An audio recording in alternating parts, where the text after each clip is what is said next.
Alvin, ang sundalo. Credit to the author. 4,175-82. Ang mga pangalan po na nandito ay galing sa mga name generator. Kung meron man pagkakatulad sa mga pangalan ng tao o lugar at pangyayari, ito ay tunay na hindi sinasadya. Ang mundo sa Trial of Gods ay binubuo ng Southern Heaven Continent at Northern Sphere Continent. Nang pumasok si Alvin at ang iba pang mga batang prodigy sa Trial of Gods, pantay silang nahati sa dalawang kontinente.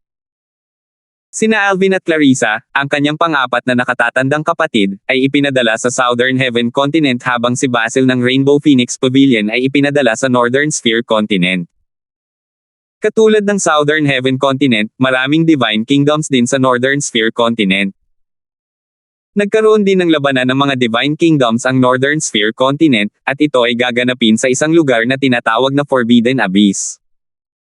Ang mga labanan ng mga banal na kaharian ng kontinente ng Katimugang Langit at ng kontinente ng Hilagang Sphere ay nilikha ng Diyos ng paglikha, at walang anumang pagtatagpo sa isa't isa.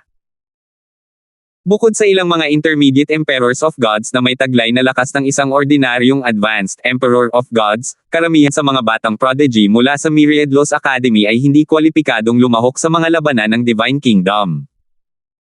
Sa panahong ito, may ilang pambihirang intermediate emperors of gods na nagawang makalusot at maging advanced emperors of gods matapos dumaan sa iba't ibang pagsubok sa Trial of Gods. Kabilang sa mga taong ito ay si Zhang Tianjiao ng Rainbow Phoenix Pavilion. Gayunpaman, masasabing nasa bingit na siya ng isang tagumpay bago pumasok sa Trial of Gods. Lumipas ang oras sa isang kisap mata lamang, at malapit na ang oras para umalis ang mga Divine Kingdom patungong Destiny Canyon. Sinundan nina Alvin at ng iba pang mga Panginoon ng mansyon si Yingjun, ang Panginoon ng matuwid na banal na kaharian, habang pinapatnubayan sila nito papasok sa isang barkong lumilipad na may pinakamataas na antas.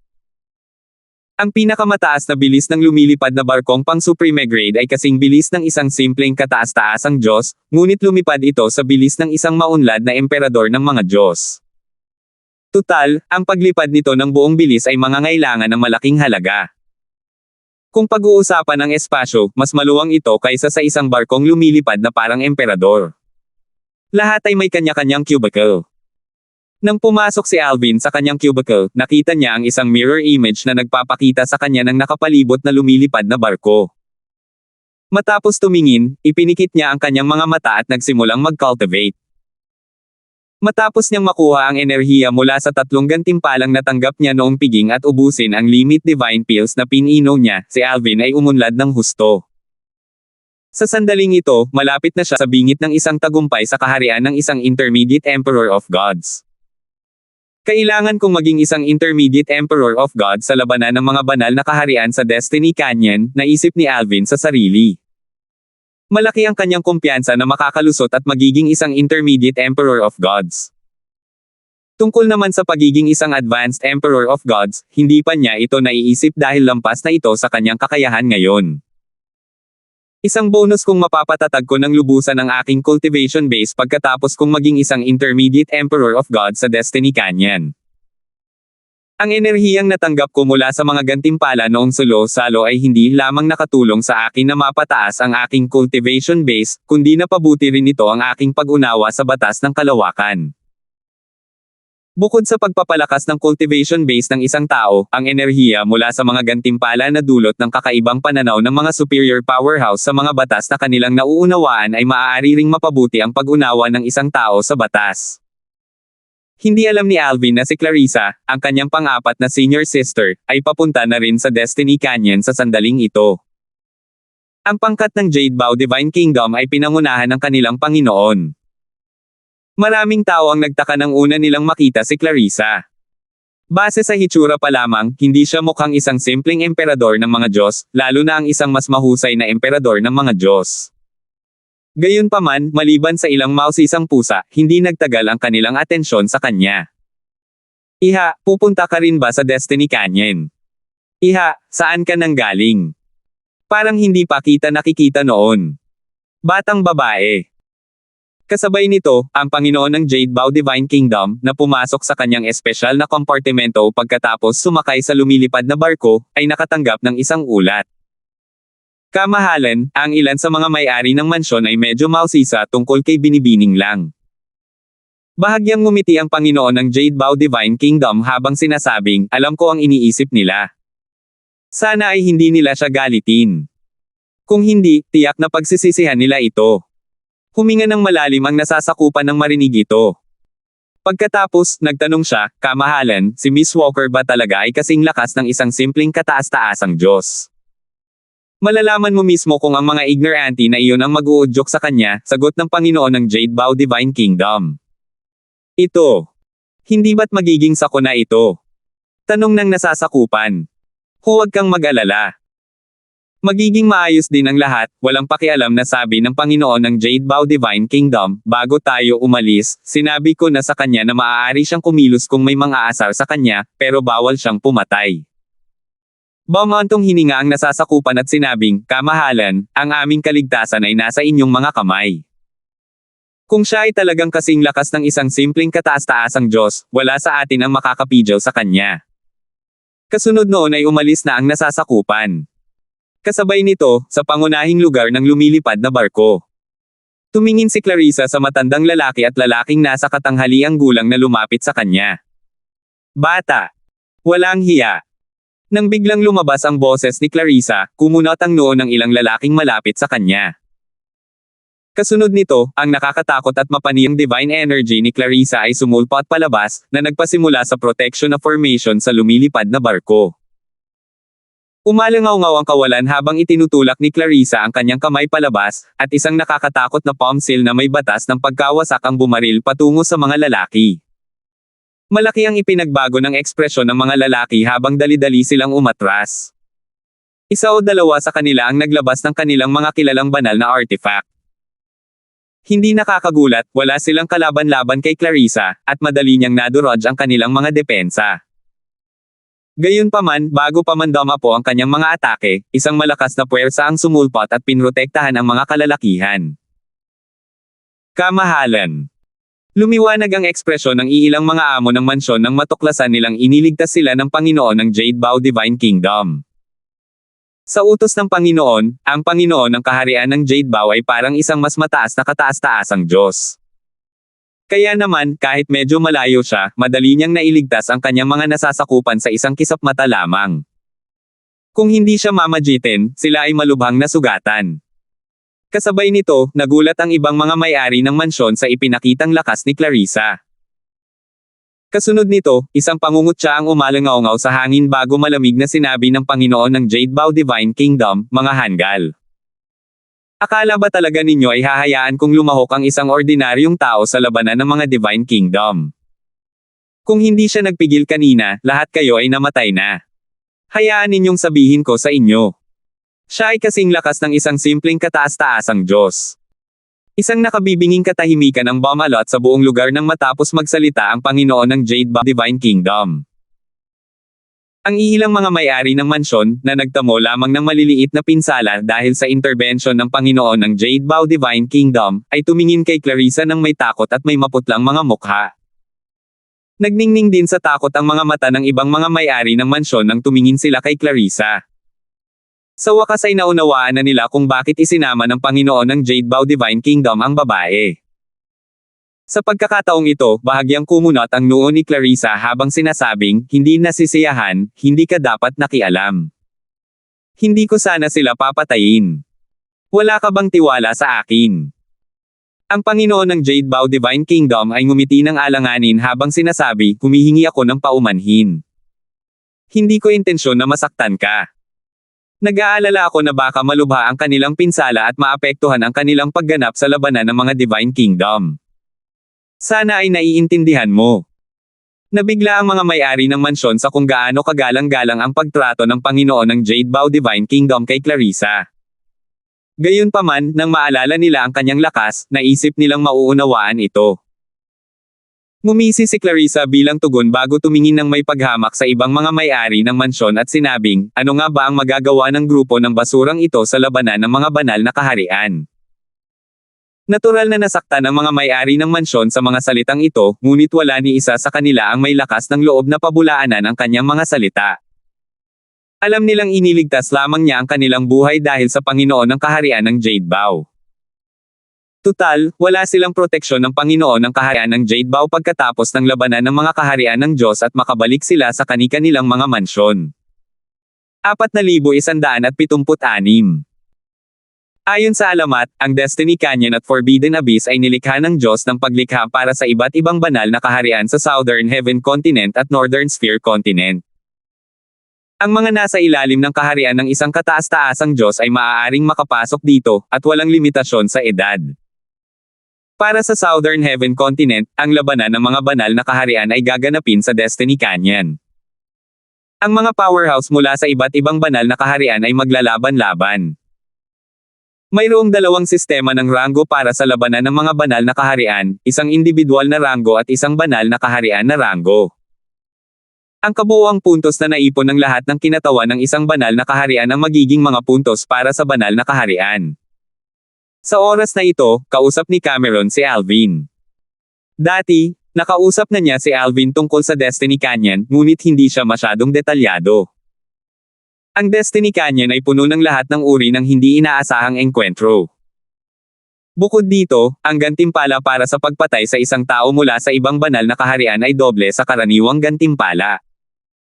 Hindi ipinagbabawal ang pagpatay sa isang tao mula sa iisang banal na kaharian, ngunit mas mababa ang gantimpala. Lahat ay ililipat sa iba't ibang lugar sa Destiny Canyon. Kahit sino pa ang patayin mo, makukuha mo ang kanilang mga puntos pagkatapos mo silang mapatay. Napakalupit ng kompetisyon sa Destiny Canyon. Mas makabubuting huwag makipagtulungan kahit kanino. Kung wala kang ibang magawa kundi gawin ito, kailangan mong maging maingat at maging alerto sa lahat ng oras. Makakakuha ka rin ng mga puntos kung matagumpay mong makukuha ang mga hindi inaasahang engkwentro sa Destiny Canyon. Kung mas malaki ang hindi inaasahang engkwentro, mas mataas ang mga puntos na matatanggap mo. Mayroong iba't ibang uri ng kayamanan sa Canyon. Nariyan din ang banal na enerhiya ng Diyos ng paglikha na naiwan. Pansamantala nitong palalakasan ang iyong banal na enerhiya sa isa pang antas. Gayunpaman, para sa isang advanced na Emperor of Gods, ang kanyang banal na enerhiya ay bahagyang mapapalaki lamang hanggang sa halos maabot nito ang antas ng isang simpleng kataas-taasang Diyos. Ang banal na enerhiya ng Diyos ng paglikha ay bihira kaya kung makukuha mo ito, pinakamahusay na isave ito at gamitin lamang ito sa kritikal na sandali. Di nagtagal pagkatapos magsalita ni Cameron, umalangaw-ngaw sa hangin ang boses ni Yingjun, ang Panginoon ng matuwid na banal na kaharian, na nagpapahayag na nakarating na sila sa labas ng Destiny Canyon. Tumingin si Alvin sa paligid. Wala siyang nakitang kahit anong canyon. Tila nasa isang malawak at hindi matitirhang lupain sila. Napaisip siya sa sarili, ito ba ang Destiny Canyon? Masyado ba tayong napaaga pagdating? Kasunod noon, isang malakas na tawanan ang umalangaw-ngaw sa hangin. Pamangkin kong Yingjun, maaga ka nang nandito. Isang matandang lalaki na nakasuot ng gininto ang damit ang lumitaw kasama ang isang grupo ng mga tao sa likuran niya. Si Godfrey Yuyan, ang Panginoon ng matataas na kaharian ng banal na ulap, sabi ni Yingjun kay Alvin at sa iba pa bago niya sila inakay upang batiin si Godfrey. Senior Uncle Yu, maaga ring dumating ang Lofty Cloud Divine Kingdom, sabi ni Yingjun. Ang laki ng pangkat mula sa mataas na kaharian ng mga banal na ulap ay maihahambing sa laki ng matuwid na kaharian ng mga banal. Bukod kay Godfrey, ang iba pa ay pawang mga advanced na Emperor of Gods. Tutal, ang mga advanced na Emperor of Gods ang may pinakamataas na kalamangan sa labanan ng mga banal na kaharian. Ang mga nasa ilalim ng kaharian ng isang advanced na Emperor of Gods ay magiging madaling target sa labanan ng mga banal na kaharian. Sandaling nakipagkwentuhan si Godfrey kay Yingjun bago niya tiningnan si Alvin at ang iba pang nakatayo sa likuran ni Yingjun. Pagkatapos, sinabi niya, pamangkin kong Yingjun, narinig kong nagdala ka ng isang simpleng emperador ng mga Diyos na kayang pumatay ng mga advanced na emperador ng mga Diyos para lumahok sa labanan ng mga banal na kaharian sa Destiny Canyon. Bahagyang nanliit ang mga mata ni Yingjun nang marinig ang mga salita ni Godfrey. Pagkatapos, sinabi niya, Senior Uncle Yu, mukhang napaka-epektibo ng inyong intelligence network. Hindi sumagot si Godfrey sa mga salita ni Yingjun. Sa halip, nagtanong siya ng may pagtataka, sino kaya ang simpleng emperador ng mga Diyos na iyon? Master ng Mansyon Darfield, tawag ni Yingjun kay Alvin. Humakbang si Alvin paarap at tumango kay Godfrey habang sinasabing, "Ako si Alvin, ang pansamantalang Mansion Master ng Divine Spirit Mansion sa Righteous Divine Kingdom." Pagbati, Panginoong Yu. Medyo sigurado si Alvin na alam na ni Godfrey ang kalagayan niya bago pa man siya humakbang paarap. Naisip niya na napanood na ni Godfrey ang laban niya gamit ang isang floating image pearl. Tumingin si Godfrey kay Alvin at sinabing puno ng papuri, kamangha-mangha. Ngayon lang ako nakarinig ng isang simpleng emperador ng mga Diyos na kayang pumatay ng mga advanced na emperador ng mga Diyos hanggang sa dumating ka. May bahid ng inggit na maririnig sa kanyang boses habang patuloy niyang sinasabi, ang mga gantimpalang natanggap mo sa pagpatay sa mga advanced na emperador ng mga Diyos ay tiyak na nakapagpataas ng malaki sa iyong cultivation base, hindi ba? Tutal, mas mataas ang mga gantimpala kahit na pumatay ka lang ng isang taong mas mataas ang antas ng cultivation base. Totoo nga na sa Trial of Gods, mas mataas ang gantimpala kung mapatay ang isang kalaban na may mas mataas na cultivation base. Mas mataas pa ang gantimpala kung mapatay niya ang kalaban ng walang anumang tulong. Tumango at ngumiti lamang si Alvin bilang tugon sa mga salita ni Godfrey. Nakita niya ang inggit at masungit na mga titig ng grupo ng mga advanced na Emperor of Gods na nakatayo sa likuran ni Godfrey habang nakatingin sa kanya. Dahil dito, inakala niyang isa o dalawa sa kanila ang maghahanap ng gulo para sa kanya. Marahil, maaari pa nga nila siyang hamanin sa isang labanang may banta ng buhay o kamatayan. Gayunpaman, agad niyang napagtanto na masyado siyang nag-iisip. Tila alam ng grupo ng mga advanced na Emperor of Gods ang kanyang pambihirang lakas kaya hindi sila kumilos ng padalos-dalos. Di nagtagal, dumating ang isa pang pangkat mula sa isa pang banal na kaharian. Nagulat si Alvin nang makita niyang ang laki ng kasama ay kalahati lamang ng sa matuwid na banal na kaharian. Bukod sa mga Mansion Master mula sa Righteous Divine Kingdom, mayroong ilang makapangyarihang Advanced Emperors of Gods na mga Sectless Cultivator. Hindi tulad ng mga Mansion Master, hindi pa sila nakikilala ni Alvin bago ito. Gayunpaman, hindi ito nakahadlang sa kanila na tingnan siya paminsan-minsan. Malinaw na narinig na rin nila ang tungkol sa kanya. Sa anumang kaso, tila walang balak si Yingjun na ipakilala sila. Sa oras na ito, narinig ni Alvin ang isa sa mga may-ari ng mansyon mula sa Righteous Divine Kingdom na nagsabi, ito ang Soaring Divine Kingdom. Bakit kakaunti lang ang tao? Umiling ang isang amo ng mansyon at sinabing, hindi mo ba narinig? Tila, isang malademonyo na babae ang biglang lumitaw sa kabisera ng Soaring Divine Kingdom hindi pa katagalan at pinatay ang halos lahat ng mga advanced na Emperor of God sa kabisera. Hindi niya ginalaw ang mga nasa ilalim ng kaharian ng isang advanced na Emperor of Gods maliban sa ilang ignorante na gumawa ng hakbang. Sinasabing ang malademonyo na babae ay isa ring advanced na Emperor of Gods, ngunit madali niyang napatay ang iba pang mga advanced na Emperor of Gods na parang pumapatay siya ng mga manok. Nagulat ang mga hindi nakakaalam ng pangyayari nang marinig nila ang hindi inaasahang sakuna na tumama sa Soaring Divine Kingdom. Bukod dito, ang sakuna ay nangyari bago magsimula ang labanan ng mga Divine Kingdom. Hindi nakakapagtaka, napakaliit ng bilang ng mga kasama mula sa Soaring Divine Kingdom. Kaya ang Panginoon ng Soaring Divine Kingdom ay si Silas, naisip ni Alvin sa sarili matapos malaman ang pangalan ni Silas mula kay Yingjun. Simula nang dumating si Silas, medyo madilim ang kanyang ekspresyon. Walang nakagulat dito. Normal lang sa kanya na maging masama ang loob pagkatapos ng sakuna na tumama sa kanyang kaharian. Bukod dito, ang sakuna ay dumating sa isang kakilakilabot na panahon. Mas bumuti lamang ang kanyang ekspresyon nang batiin niya sina Yingjun at Godfrey. Pareho kayong dumating ng maaga. Sunod-sunod na dumating ang mga kasamahan ng iba pang mga banal na kaharian. Nakakapangilabot na ang pangkat mula sa Soaring Divine Kingdom ay napakaliit kumpara sa iba. Ilang Panginoon ng mga banal na kaharian ang lumapit kay Silas upang magpaabot ng kanilang pakikiramay. Maliwanag na lahat sila ay nakarinig na tungkol sa sakuna. Sa oras na ito, nandito na ang kaharian ng Jade Bow. Biglang tumingin si Alvin, at agad na may pumukaw sa kanyang atensyon. Isang batang babae ang nakatayo sa likuran ng Panginoon ng kaharian ng Jade Bow. Higit sa lahat, may dala siyang jade gourd sa kanyang baywang. Mukhang ordinaryo lang ang jade gourd, ngunit may butas ito. Nanlaki ang mga mata ni Alvin nang hindi niya mahahalata. Pang-apat na nakatatandang ate. Hindi inaasahan ni Alvin na makakaharap niya si Clarissa sa Destiny Canyon. Samantala, matapos maramdaman ang tingin ni Alvin, tiningnan siya ng malapitan ni Clarissa. Nagulat siya nang makita niya itong nakatitig sa jade gourd na nakasabit sa kanyang baywang. Kanina pa nakatitig ang binata na nakasuot ng lila sa jade gourd ko. Ito raw ang tanda para makilala ako ng nakababatang kapatid ko. Siya ba ang nakababatang kapatid ko?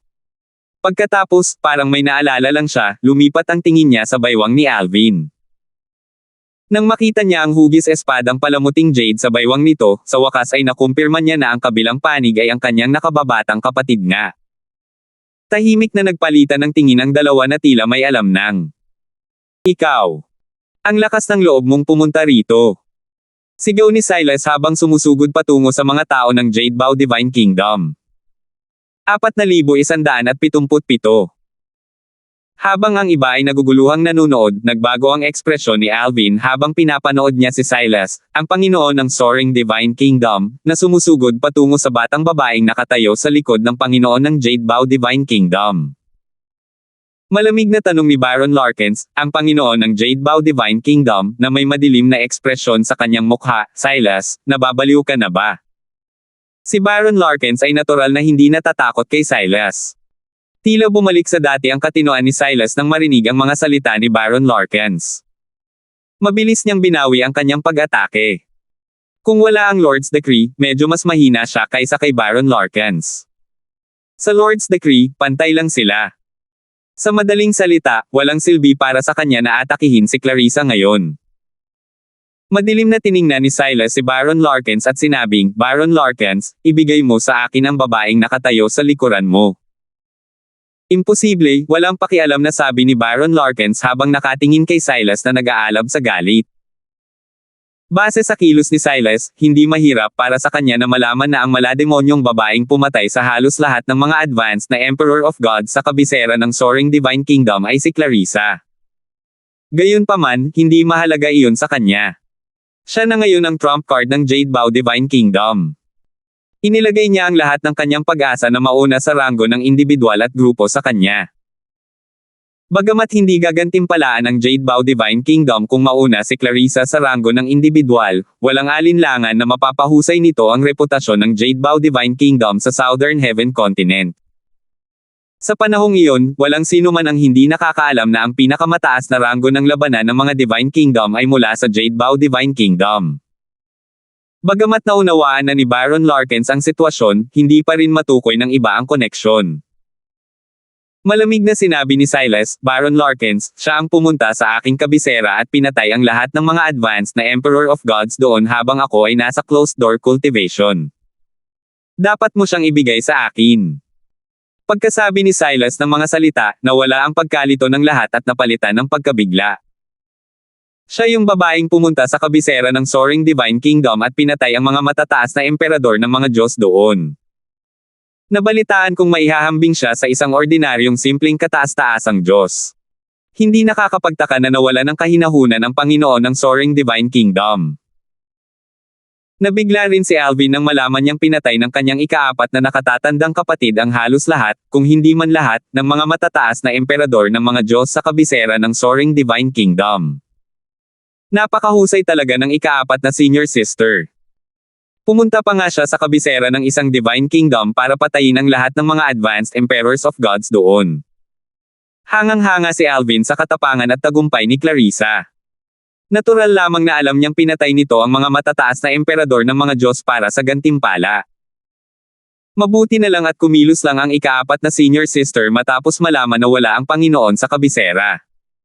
Kung hindi, baka namatay na siya. Pinalaki ni Alvin ang tingin kay Clarissa.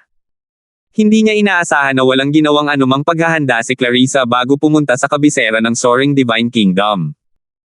Nang pumunta siya roon, hindi niya alam na wala si Silas sa kabisera. Sa katunayan, inakala niya na nasa kabisera si Silas. Hindi lang iyon, nang malaman niyang wala si Silas sa kabisera, sinadya pa niya itong hanapin. Kung alam lang ni Alvin ang tungkol dito, malamang ay pawisan siya ng malamig. Sa pagkakataong ito, mahinahong sumagot si Baron Larkins, Silas, tama na. Mahalagang tao sa amin si Miss Walker, at siya ang kakatawan sa aking Jade Bow Divine Kingdom sa labanan ng mga Divine Kingdom. Kahit na matapos ang labanan, wala akong balak na ibigay siya sa iyo. Totoo man o hindi ang iyong mga sinabi, hindi mahalaga. Maaari mo lamang sisihin ang iyong sarili sa hindi pagprotekta sa iyong mga tauhan. Kung ikaw ay may kakayahan, lalo na ang isang advanced na Emperor of Gods, kahit ang isang advanced na Supreme God ay hindi makakasama sa mga nasa iyong kabisera. Ang kanyang boses ay naging mapanghamak habang patuloy niyang sinasabi, huwag mong sisihin ang iba sa iyong pagkakamali. Naging hindi maganda ang ekspresyon ni Silas nang marinig ang mga salita ni Baron Larkins. Maya-maya, tumingin siya sa iba pang mga Panginoon ng mga banal na kaharian, na naruroon sa pinangyarihan, bago niya sinabi, huwag ninyong isipin na walang kinalaman sa inyo ang bagay na ito. Kung kaya niyang pasukin ang aking kaharian at patayin ang aking mga tauhan, magagawa rin niya iyon sa inyo. Sa tingin mo ba ay makakapagbantay kayo sa lahat ng oras at makakatugon sa tamang oras? Sinikap ni Silas na hikayatin ang iba na pumanig sa kanya at humingi ng hustisya para sa kanya. Wala siyang laban kay Baron Larkins, ngunit kung ang isang grupo ng mga Panginoon ay magsasalita laban kay Baron Larkins, marahil, makukuha niya ang gusto niya.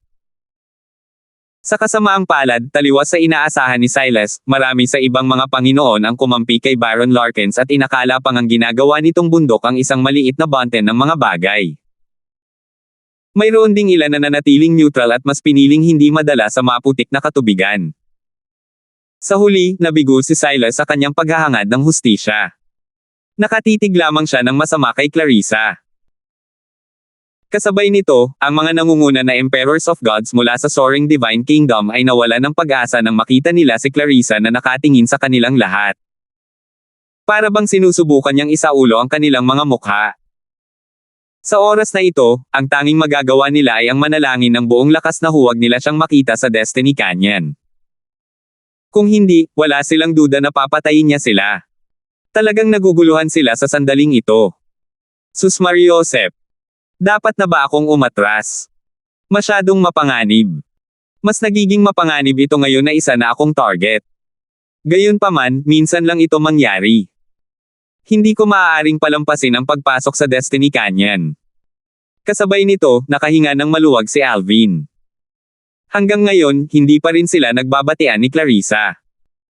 Hindi pa ito ang tamang panahon para gawin ito, at marami pa silang oras para gawin ito sa Destiny Canyon. Makakabuti para sa kanila kung ilihim nila ang kanilang relasyon. Marahil, maaari silang magsanib puwersa at maglunsad ng isang sorpresang pag-atake mamaya sa Destiny Canyon. Matapos hamupa ang tunggalian sa pagitan ng Soaring Divine Kingdom at ni Clarissa, dumating na ang lahat ng 30 Divine Kingdom sa Southern Heaven Continent. Kalahati ng kontinente ng Timog Langit ay pinamumunuan ng 30 banal na kaharian habang ang kalahati naman ay pinamumunuan ng iba't ibang makapangyarihang angkan at sekta na may pinakamataas na ranggo.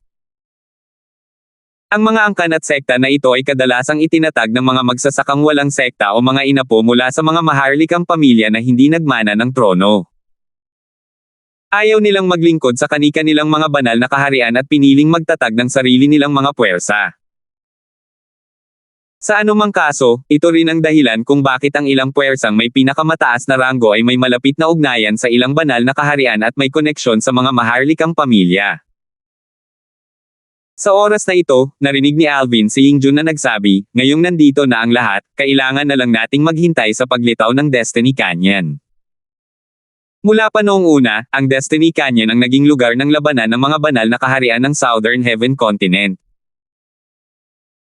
Lumilitaw lamang ito minsan kada 10,000 taon sa bisperas ng labanan ng mga banal na kaharian, at maaari lamang itong mabuksan kapag sabay-sabay na ginamit ng 30 Panginoon ng 30 banal na kaharian ang mga kautusan ng kanilang Panginoon.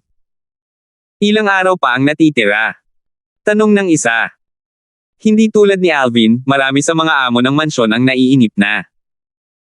Sumagot si Cameron para kay Yingjun, 5 araw pa. Sa mga sumunod na araw, ang mga Panginoon ng mga banal na kaharian at ang mga amo ng mansyon ay magtitipon at mag-uusap habang si Alvin ay nakaupo nang nakakross ang mga paa sa hangin upang mag-cultivate. Bagamat ang pagkaantala ay maaaring magresulta sa mga pinsala o paglihis sa kanyang cultivation, hindi siya nag-aalala tungkol dito dahil nariyan si Yingjun. Tiyak na paprotektahan siya ni Yingjun dahil para sa kapakinabangan ni Yingjun na lumahok siya sa labanan ng mga banal na kaharian. Gayon din, si Clarissa ay nakaupo rin ng nakakross ang mga paa upang mag-cultivate, sinusundan ang mga yapik ni Alvin. Tila hindi rin siya nag-aalala tungkol sa pag-atake sa kanya ni Silas. Isang araw bago lumitaw ang Destiny Canyon, lalong lumakas ang pananabik ng lahat. Sa oras na ito, biglang lumakas ang ihip ng hangin kasabay ng pagsipol ng hangin na umalingaw-ngaw sa ere. Swoosh! Swoosh! Swoosh! Tatlong figure ang lumipad mula sa malayo. Sila ay tatlong matandang lalaki na may buhok na kasing puti ng nyebe. Isa sa kanila ay matangkad at matipuno, ang isa ay katamtaman ang pangangatawan, at ang isa naman ay pandak. Nang makita ang tatlong matatanda, ang ekspresyon ng ilang Panginoon ng mga banal na kaharian ay naging malungkot. Ito ang tatlong demonic scorpion elders mula sa Latent Element Heaven Sect. Ang Latent Element Heaven Sect ay isang makapangyarihang puwersang may pinakamataas na ranggo sa Southern Heaven Continent na may maraming matataas na kataas-taasang Diyos. Ang tatlong demonic scorpion elders ay mga intermediate supreme gods at itinuturing ding haligi ng sekta. Ang mga formation na nilikha ng trio ng magkasama ay maihahambing sa isang ordinaryong matataas na kataas-taasang Diyos. Higit sa lahat, sila ay napakalakas na kahit si Silas, na may hawak ng Lord's Decree, ay walang kapantay sa kanila kung magsanib puwersa sila. 4,178. Kumunat ang noo ni Baron Larkins, ang Panginoon ng banal na kaharian ng Jade Bow, nang makita ang tatlong matatanda. Nagtanong siya sa mahina at malamig na boses, "Mga Ginoo, hindi ba ninyo iniisip na lumampas na kayo sa hangganan?" Ang paglitaw ng tatlong kataas-taasang Diyos mula sa Latent Element Heaven Sect nang malapit nang lumitaw ang Destiny Canyon ay katumbas ng pagyurak sa dignidad ng mga banal na kaharian.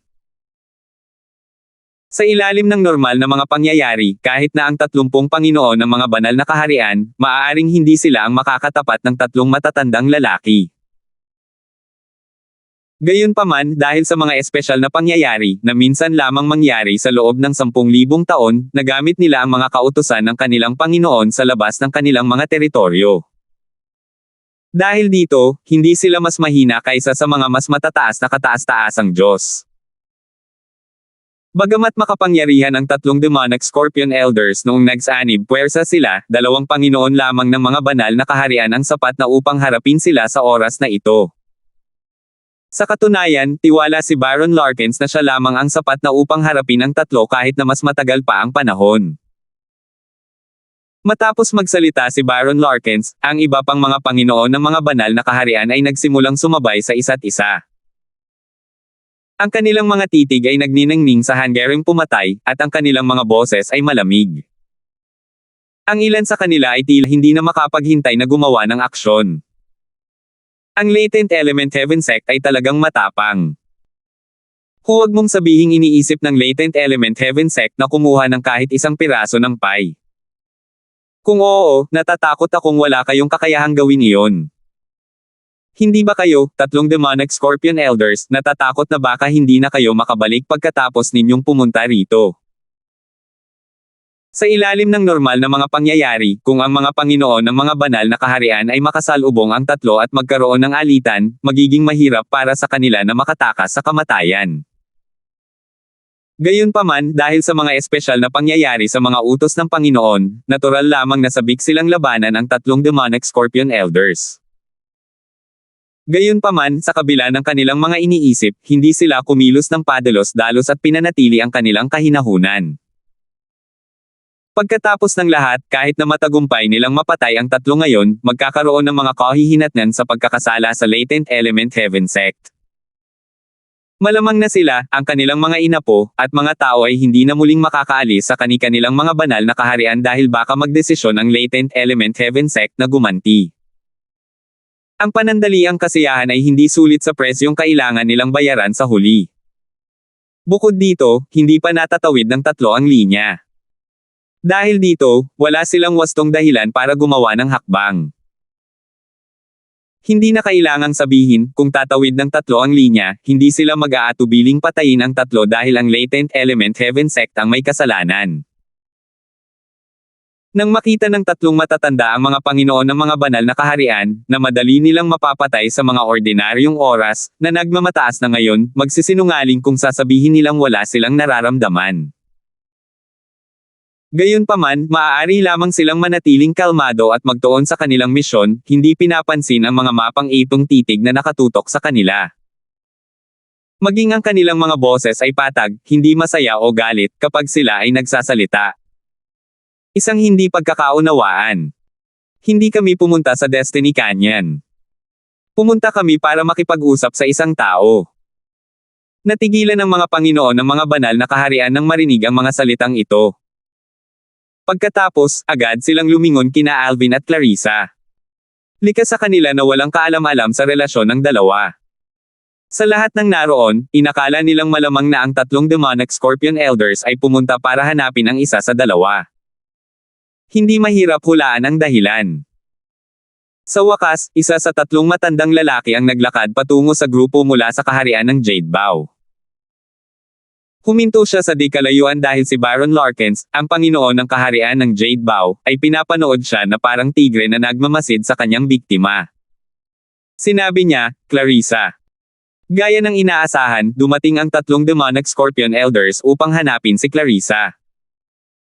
Patuloy na sinabi ng matanda, Clarissa, naparito kami upang makipag-usap sa iyo. Pagkatapos ng labanan ng mga banal na kaharian, kung nais mo, nais ka naming anyayahan na sumali sa aming latent element heaven sect. Bukod doon, kung magagawa mong maging isang kataas-taasang Diyos sa Destiny Canyon, maghahanda rin ang aming sekta ng isa pang regalo para sa iyo. Makakaasa ka, ang Regalong ito ay hindi bababa sa gantimpalang tutulong sa iyo na makalusot at maging isang kataas-taasang Diyos. Hindi nagaksaya ng oras ang matanda at direktang sinabi kay Clarissa ang tungkol sa regalo. Nang lumiwanag ang mga mata ni Clarissa matapos marinig ang mga salitang iyon, ngumiti ang tatlong matatanda. Inaasahan nila na ang kanilang alok ay magpapaantig sa kanya. Tutal, siya ay isang taong pumatay sa halos lahat ng mga advanced na Emperor of God sa kabisera ng Soaring Divine Kingdom para lamang sa mga gantimpala. Siya ay matapang at matalino. Gayunpaman, hindi alam ng tatlo na si Clarissa ay walang takot. Hindi niya isinaalang-alang kung si Silas, ang Panginoon ng Soaring Divine Kingdom, ay nasa kabisera o wala bago siya magsimula ng isang massacre. Marahil, bukod sa kanya at sa ilang tao mula sa Soaring Divine Kingdom, inakala ng lahat na nakalkulan na niya ang lahat at pumunta lamang sa kabisera pagkatapos makumpirma na wala si Silas. Sa pagkakataong ito, isa pa sa tatlong matandang lalaki ang lumingon kay Alvin at sinabing, Alvin, kung handa kang sumali sa aming latent element heaven sect, handa ang aming sekta na gawin ang lahat sa aming makakaya upang matulungan kang maging isang intermediate Emperor of Gods kung hindi mo ito magagawa sa Destiny Canyon. Ituring mo itong isang malugod na regalo. Inakala ng tatlong demonic Scorpion Elders na si Alvin ay maaantig tulad ni Clarissa. Kaya naman, bahagya silang natigilan nang makita ang kalmadong ekspresyon sa mukha ni Alvin. Inisip nila kung hindi ba nasiyahan si Alvin sa kanilang alok. Sa kanilang palagay, ang kanilang alok ay medyo maganda at taos-puso. Sa wakas, hindi napigilan ng matanda na magtanong, Alvin, hindi ka ba nasisiyahan sa regalo? Hindi, maganda naman, mahinahong sagot ni Alvin, gayunpaman, Senior, ang regalo ay nakadepende kung makakalusot ako at magiging intermediate Emperor of God sa Destiny Canyon. Ano ang mangyayari kung hindi lang ako magiging intermediate Emperor of God sa Destiny Canyon kundi pati na rin mapatatag ang aking cultivation base doon? Kung gayon, ibig sabihin ba nito ay wala akong matanggap na regalo? Hindi lamang natigilan ang tatlong demonic Scorpion Elders, kundi maging ang mga Lords of the Divine Kingdoms at mga Advanced Emperors of Gods ay natigilan sa mga salita ni Alvin. Hindi lang basta balak ni Alvin na maging isang intermediate Emperor of Gods sa Destiny Canyon, kundi gusto rin niyang patatagin ang kanyang cultivation base sa Destiny Canyon. Nang makitang walang sumagot, nagpatuloy si Alvin sa pagsasalita sa matanda, paano naman ito? Kung magagawa kong maging isang intermediate emperor of gods at mapatatag ang aking cultivation base sa Destiny Canyon, sasali ako sa Latent Element Heaven sect kung handa ang sect na gawin ang lahat para matulungan akong maging isang advanced emperor of gods. Nang marinig ang mga salita ni Alvin, nakabawi ang tatlong matatanda mula sa kanilang pagkabigla. Nagpalitan sila ng tingin, mukhang nababagabag. Kung tutuusin, ang panukala ni Alvin ay hindi madaling maisakatuparan. Kahit na nagawa ni Alvin na maging isang intermediate emperor of gods at patatagin ang kanyang cultivation base sa Destiny Canyon, kapag lumabas siya, malayo pa rin siya para maging isang advanced emperor of gods. Nangangahulugan ito na ang Latent Element Heaven sect ay kailangang magbigay ng mas maraming resources kay Alvin. Ang mga resources na kailangan upang matulungan siyang maging isang advanced emperor of gods ay higit pa sa kailangan ni Clarissa upang maging isang supreme god. Bago kinausap si Clarissa, napanood muna nila ang pakikipaglaban niya gamit ang mga floating image pearls. Batay sa kanilang nakita, tinansya nila na malapit na siyang makapasok sa kaharian ng isang kataas-taasang Diyos.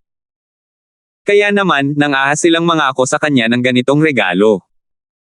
Kung kamakailan lang siya naging isang advanced emperor of gods, hindi sana nila ginawa ang ganoong alok. Nang makitang tahimik ang tatlo, muling sinabi ni Alvin, kung hindi iyon posible, kalimutan mo na lang. Nag-usap ang tatlong matandang lalaki sa pamamagitan ng voice transmission ng ilang sandali bago ang matandang lalaki, na unang lumapit kay Alvin, ay humakbang paarap at nagsabi, Alvin, tinatanggap ng aming sekta ang iyong kahilingan. Gayunpaman, kung hindi ka magiging isang intermediate emperor of gods, kailangan mo pa ring sumali sa aming sekta, at ang regalo ay kung ano ang inialok noong una. Bagamat hindi ito sinabi ng matanda, malinaw na hindi niya iniisip na si Alvin ay magiging isang intermediate emperor at mapapatatag ang kanyang cultivation base ng sabay sa Destiny Canyon.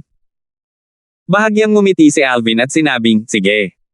Tinatanggap ko ang alok mo. Gayunpaman, gusto ko muna ang regalo. Kapag lumago na ang aking cultivation base, sasali ako sa sekta. Agad na pumayag ang mga matatanda sa kanyang kahilingan. Sa oras na ito, ang mga tao mula sa mga banal na kaharian ay inggit na nakatingin kay Alvin. Hindi kasama ang kontra-alok ni Alvin, ang unang alok mula sa Latent Element Heaven sect ay sapat na bukas palad. Ang mga mapagkukunang kailangan upang matulungan si Alvin na maging isang intermediate emperor of gods, kahit na malapit na siyang makarating sa isang tagumpay, ay marami pa rin. Magagawa rin ito ng mga banal na kaharian, ngunit mawawalan ito ng laman sa kalahati ng kanilang mga vault. Katulad ng tatlong demonic scorpion elders, hindi nila inakala na mapapatatag ni Alvin ang kanyang cultivation base sa Destiny Canyon kung siya ay magiging isang intermediate emperor of gods. Sa pinakamalawak na antas, makakalusot siya at magiging isang intermediate emperor of gods. Habang nakatuon ang atensyon ng lahat kay Alvin, biglang nagsalita si Clarissa, sasali ako sa Latent Element Heaven sect. Gayunpaman, kung ako ay magiging isang simpleng supreme god at mapapatatag ang aking cultivation base sa Destiny Canyon, kailangan akong tulungan ng sect na maging isang intermediate supreme god. Pagkatapos, umiling siya bago niya sinabing, kung sobra na, kalimutan mo na lang. Isang nakabibinging katahimikan ang bumalot sa buong lugar nang marinig ang boses ni Clarissa. Kanina lang, inakala ng lahat na nagyayabang si Alvin nang sabihin niyang mapapatatag niya ang kanyang cultivation base sa Destiny Canyon pagkatapos maging isang intermediate emperor of gods. Gayunpaman, pagkatapos makinig kay Clarissa, tila hindi na nagyayabang si Alvin. Sa katunayan, tila medyo mahinhin siya kumpara kay Clarissa. Tutal, ang tinutukoy ni Clarissa ay ang pagpapatatag ng cultivation base sa kaharian ng isang simpleng supreme god sa loob ng maikling panahon. Hindi na nga siya isang simpleng supreme god ngayon. Isa na lamang siyang advanced emperor of gods. Nababaliw na ba siya? Kahit ang tatlong matatanda ay tumingin kay Clarissa na parang isang tanga. Marahil, ang mga salita ni Alvin ay may kaunting posibilidad na mangyari, ngunit sa kanilang palagay, ang mga salita ni Clarissa ay walang iba kundi isang ligaw na pantasya. Walang posibilidad na mangyari ang kanyang sinabi. Sa sandaling ito, tanging si Alvin lamang ang nakakaalam na ang kanyang pang-apat na senior sister ay hindi nagyayabang o nag-iilusyon lamang.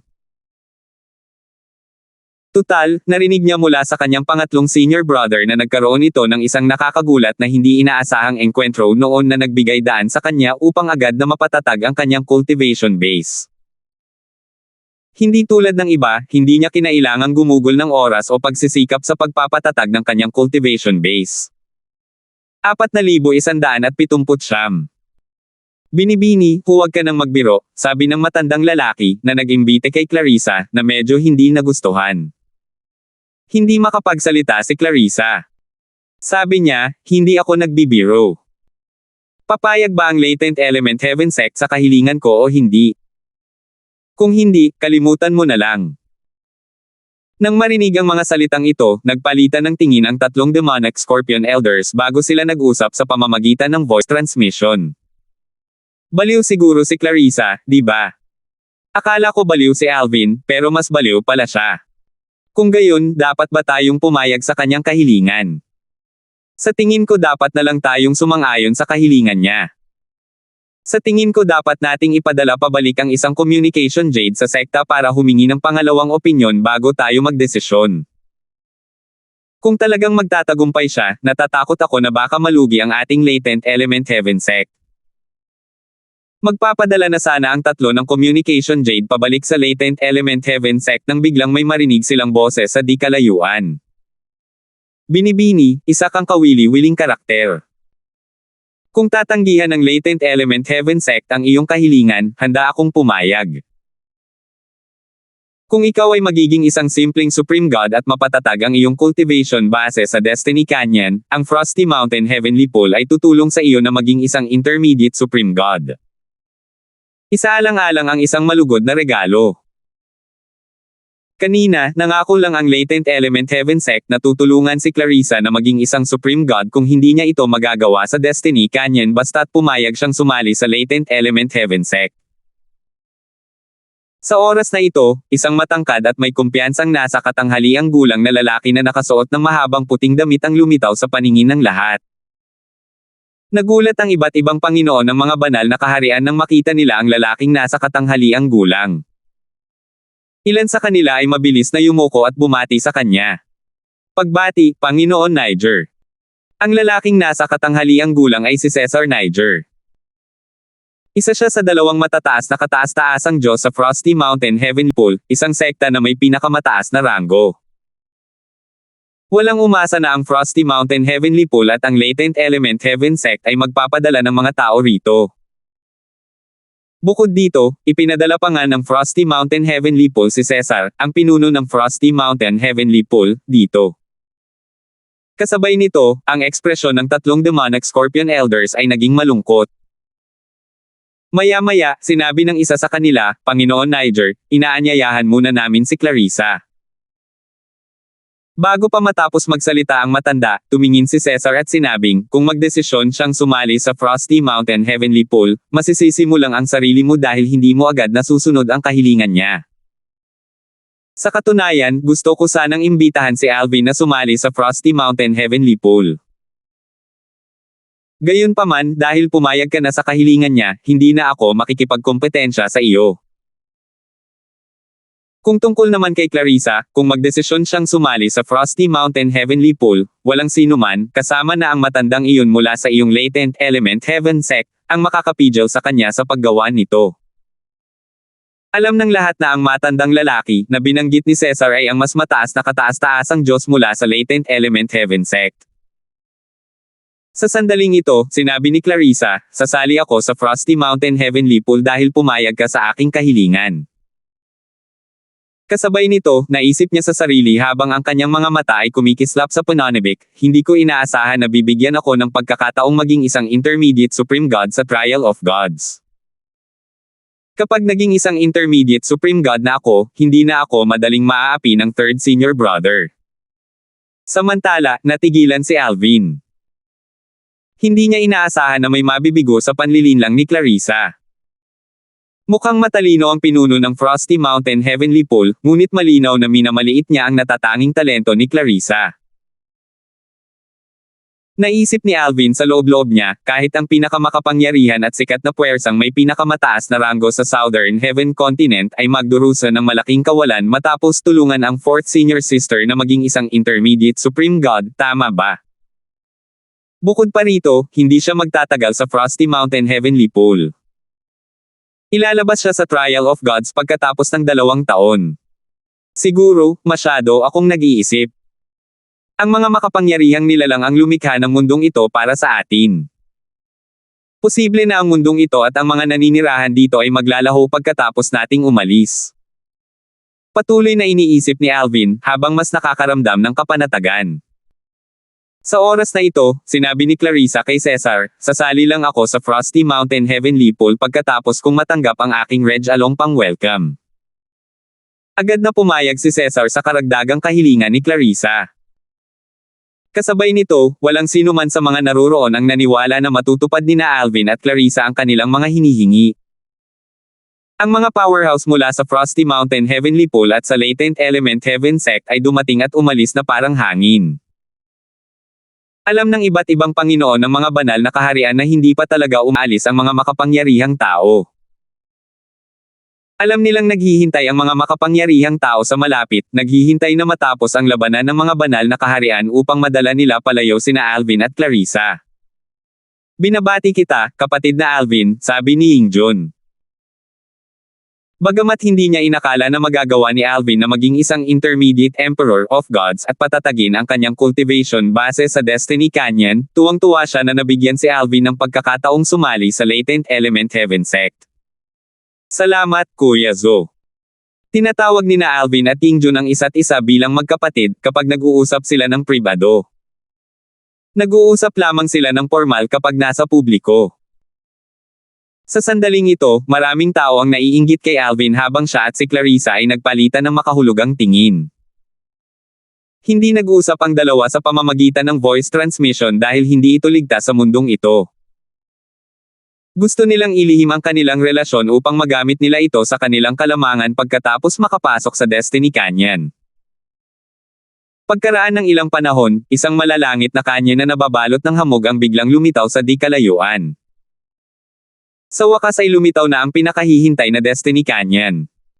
Lumipad ang mga crane sa himpapawid habang ang mga halimaw ay gumagala sa magandang canyon.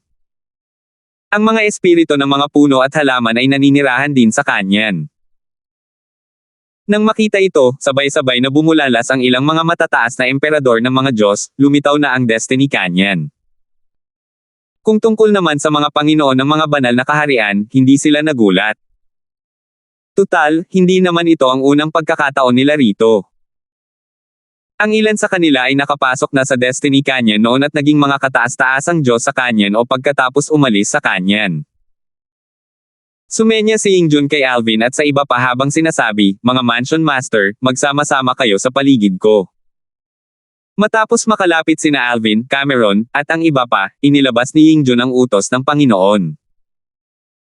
Sa loob lamang ng ilang sandali, isang banayad na liwanag ang sumikat sa iba, na nag-imprenta sa kanila ng sagisag ng matuwid na banal na kaharian. Gamit ang mga simbolo, makikilala ng mga kalahok ang iba pang mga kalahok mula sa magkatulad o magkakaibang banal na kaharian.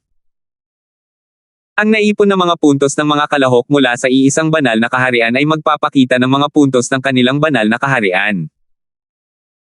Bukod pa riyan, hindi makakatanggap ng dobleng gantimpala ang isang tao sa pagpatay sa mga kalahok mula sa iisang banal na kaharian. Habang itinatak ni Yingjun ang sagisag ng matuwid na banal na kaharian kay Alvin at sa iba pa, ginagawa rin ito ng iba pang mga Panginoon ng mga banal na kaharian. Mataimtim na tiningnan ni Yingjun si Alvin at ang iba pa habang sinasabi, lahat ng makukuha ninyo sa Destiny Canyon ay sa inyo. Bukod doon, hindi ko rin kayo ipagbabawal na magpatayan dahil walang saysay ito. Tandaan lamang na maging maingat kapag nakapasok na kayo sa Destiny Canyon. Huwag magtiwala sa kahit sino, kahit na sa mga mula sa iisang banal na kaharian. Kayo lamang ang makakakontrol sa inyong sariling kapalaran. Naniniwala akong lahat kayo ay may mahusay na pagpapasya. Kung hindi, hindi kayo makakapag-cultivate sa antas na ito. Kaya, hindi ko na kailangang magsalita pa ng marami. Ang iba pang mga Panginoon ng mga banal na kaharian ay nagsalita rin sa kanilang mga matataas na emperador ng mga Diyos sa huling pagkakataon. Bagamat gustong patayin ni Silas, ang Panginoon ng Soaring Divine Kingdom, si Clarissa, binalaan niya ang kanyang mga mansion master na tumakas kung makakasalubong nila si Clarissa. Tutal, alam niyang wala silang kalaban-laban para sa kanya. Isinapuso ng mga mansion master mula sa Soaring Divine Kingdom ang mga salita ni Silas. Tutal, alam nilang lahat na ang mukhang inosenteng si Clarissa ay nakapatay ng napakaraming mga advanced emperors of God sa kabisera ng Soaring Divine Kingdom, na nagresulta sa maliit na bilang ng mga kalahok sa labanan ng Divine Kingdom sa pagkakataong ito. Sa wakas, sinabi ni Baron Larkins, ang Panginoon ng banal na kaharian ng Jade Bow, maaari ka nang umalis. Kasunod nito, si Clarissa at ang iba pang mga matataas na emperador ng mga Diyos mula sa Jade Bow Divine Kingdom ay lumipad patungo sa Destiny Canyon. Bago umalis, nagpalitan ng tingin si Clarissa kay Alvin. Hindi mahahalatang umangat ang sulok ng mga labi ni Alvin at naging isang maliit na ngiti habang pinapanood niya si Clarissa na umalis. Sige, maaari ka nang pumasok sa Destiny Canyon. Matapos magsalita ang iba't ibang Panginoon ng banal na kaharian, nagsimulang lumipad patungo sa Destiny Canyon ang mga grupo ng mga matataas na emperador ng mga Diyos. 4,180. Nang makalapit ang mga sumusulong na emperador ng mga Diyos sa Maringel na Destiny Canyon na nababalot ng hamog, nawala sila ng walang bakas. Kasabay nito, ang mabuhay na nilalang na gumagala sa gilid ng Destiny Canyon ay tila walang kamalayan sa kanilang presensya. Kasabay nito, marami sa mga mansion masters mula sa Righteous Divine Kingdom, na hindi pa nakapasok sa Destiny Canyon, ay namangha habang tinitingnan ito. Tunay na hindi maisip ang kapangyarihan ng Diyos ng paglikha. Hindi nakakapagtaka na sinabi ng lahat na kahit ang pinakamalakas at pinakamataas na kataas-taasang Diyos ay walang kwenta sa harap ng Diyos ng paglikha. Kayang patayin ng Diyos ng paglikha ang pinakamalakas at pinakamataas na kataas-taasang Diyos sa isang isip lang. Dati ay nagdududa ako sa pag-iral ng Diyos ng paglikha ngunit ngayon ay hindi na. Ang Destiny Canyon ay isang patunay sa pag-iral ng Diyos ng paglikha. Sa kabaligtaran, nanatiling kalmado si Alvin. Parang walang espesyal sa Destiny Canyon. Tutal, alam niya na ang mundong ito at lahat ng narito, kasama na ang Destiny Canyon, ay nilikha ng mga pinakamakapangyarihang nilalang. Hindi nagtagal at napansin ng ilan ang kawalang bahala ni Alvin. Tunay ngang misteryoso si Brother Alvin, naisip ni Cameron sa sarili. Medyo kalmado rin siya simula nang makapasok siya sa Destiny Canyon 10,000 taon na ang nakalilipas. Gayunpaman, noong una niyang makita ang Destiny Canyon noon, tulad ng iba, humanga siya. Nang makapasok na sa Destiny Canyon ang karamihan sa mga matataas na emperador ng mga Diyos mula sa iba pang mga banal na kaharian, sinabi ni Yingjun, ang Panginoon ng matuwid na banal na kaharian, sige, dapat na kayong lahat pumasok sa Destiny Canyon ngayon.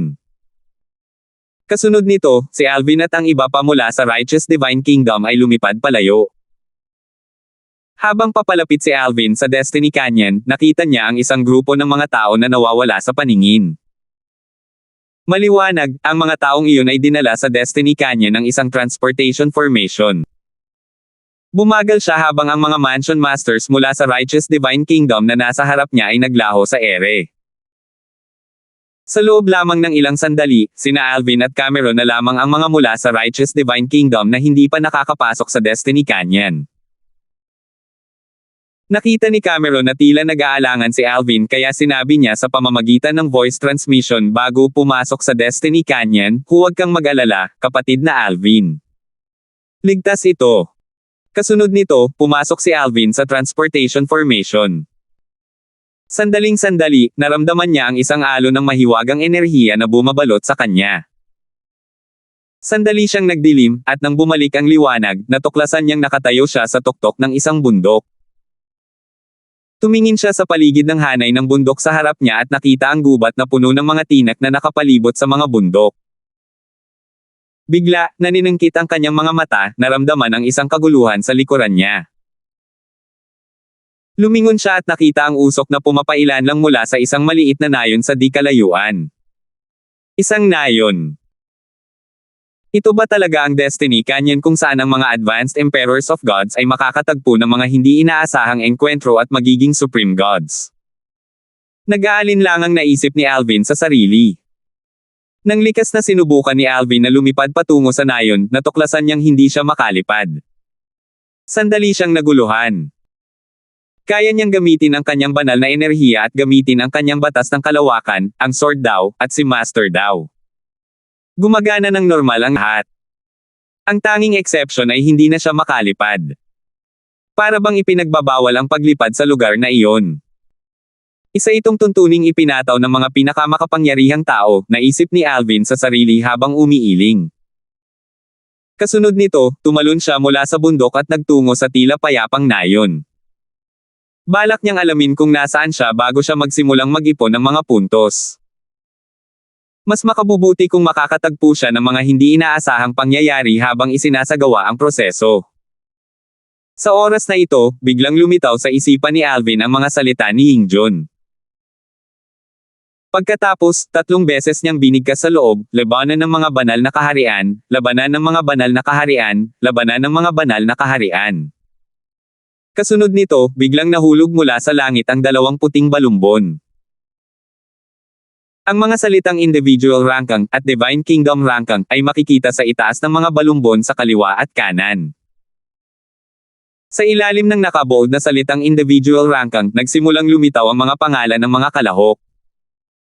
Ayan ang pangalan ng ika-4 na senior sister. Bulalas ni Alvin sa loob-loob niya nang makita ang pangalan ni Clarissa, na may 0 points na naipon sa ngayon, malapit sa pinakailalim ng listahan. Sa katunayan, lahat ng pangalan sa listahan ay may 0 points sa sandaling ito. Kailangan ko bang isulat ang pangalan ko sa scroll? Tanong ni Alvin sa loob-loob niya habang tinitingnan ang scroll sa kaliwa. Kasunod noon, isang mekanikal na boses ang agad na umalangaw-ngaw sa isipan ni Alvin. Isulat mo ang pangalan mo. Hindi na nagatubili si Alvin pagkatapos noon at isinulat niya sa isip ang kanyang pangalan sa scroll. Sa sumunod na sandali, ang mga salitang Alvan, Righteous Divine Kingdom, 0 points, ay lumitaw sa ilalim ng scroll. Ilang sandali matapos lumabas ang pangalan ni Alvin, may ilan pang pangalan ang lumabas sa ilalim ng kanyang pangalan. Katulad niya, lahat ay walang puntos sa sandaling ito. Simula nang makapasok tayo sa Destiny Canyon, wala pa ni isa sa atin ang nakaipon ng kahit anong puntos. Pagkaraan ng ilang sandali, sa wakas ay lumingon si Alvin upang tingnan ang scroll sa kanan. Sa ilalim ng mga salitang Divine Kingdom rankang, makikita ang mga pangalan ng 30 Divine Kingdoms. Ang Jade Bow Divine Kingdom ay nangunguna sa listahan kahit na wala itong puntos. Ang unang kalahok na magsusulat ng kanyang pangalan ay dapat mula sa Jade Bow Divine Kingdom. Sa sandaling ito, isang pagbabago ang lumitaw sa scroll. Natigilan si Alvin habang tinitingnan ang 100 puntos na nakuha ng Jade Bow Divine Kingdom. May nakakuha ba ng 100 puntos ng napakabilis? Instinctive na lumingon si Alvin para tingnan ang individual na ranggo. Pang-4 na nakatatandang ate. Tama nga, 100 puntos ang makikita sa dulo ng pangalan ni Clarissa. Kamangha-mangha, buntong hininga ni Alvin sa sarili. Pagkatapos, lumingon siya upang tingnan ang nayon sa malayo bago nagpatuloy sa paglalakad. Nang makalapit si Alvin sa nayon, napansin ng ilang batang naglalaro sa may pasukan ng nayon ang kanyang presensya.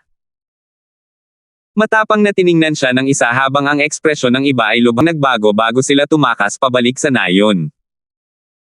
Pagkaraan ng maikling sandali, bumalik sa kanyang katinoan ang matapang na bata.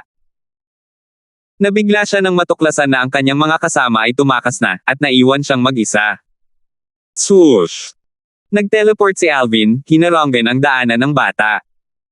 Nang makita ito, bumagsak ang bata sa lupa at nabasa ang kanyang pantalon. Pinaikit niya ang kanyang mga mata habang sumisigaw ng buong takot, bandita. Huwag mo akong patayin. Huwag mo akong patayin. Bandite. Sandali na natigilan si Alvin. Kasabay nito, naalala niya ang kanyang tinubuang lupain sa makamundong kaharian, ang Saint Province Realm. Agad na dumilim ang kanyang mga mata nang maisip niya kung paano winasak ng Lone Primordial Spirit Congregation ang Saint Province Realm. Nang sa wakas ay bumalik na sa kanyang katinoan si Alvin, tiningnan niya ang umiiyak na bata at sinabi habang umiiling, "Hindi ako tulisan." Tumigil sa pag-iyak ang bata bago niya iminulat ang kanyang mga mata para tingnan si Alvin. Pagkatapos, nagtanong siya, Hindi ka ba talaga isang tulisan?" Umiling si Alvin at ngumiti. Ang kanyang mainit at banayad na ngiti ay tila nagpaga ng loob ng bata. Nagtatakang tumingin ang bata kay Alvin habang nagtatanong, "Sino ka kung hindi ka isang tulisan?" Bago pa makasagot si Alvin, isang grupo ng mga taga-nayon ang sumulpot. Ang mga binata na nakatayo sa harap ay nagsimulang sumigaw ng paisa-isa. "Bakit ka napunta sa nayon namin? Hindi kita patatawarin, tulisan. Halimaw ka, bata pa lang ka." Sa isang kisap mata lamang, hindi bababa sa 100 na taga-nayon, bata man o matanda, ang nagtipon.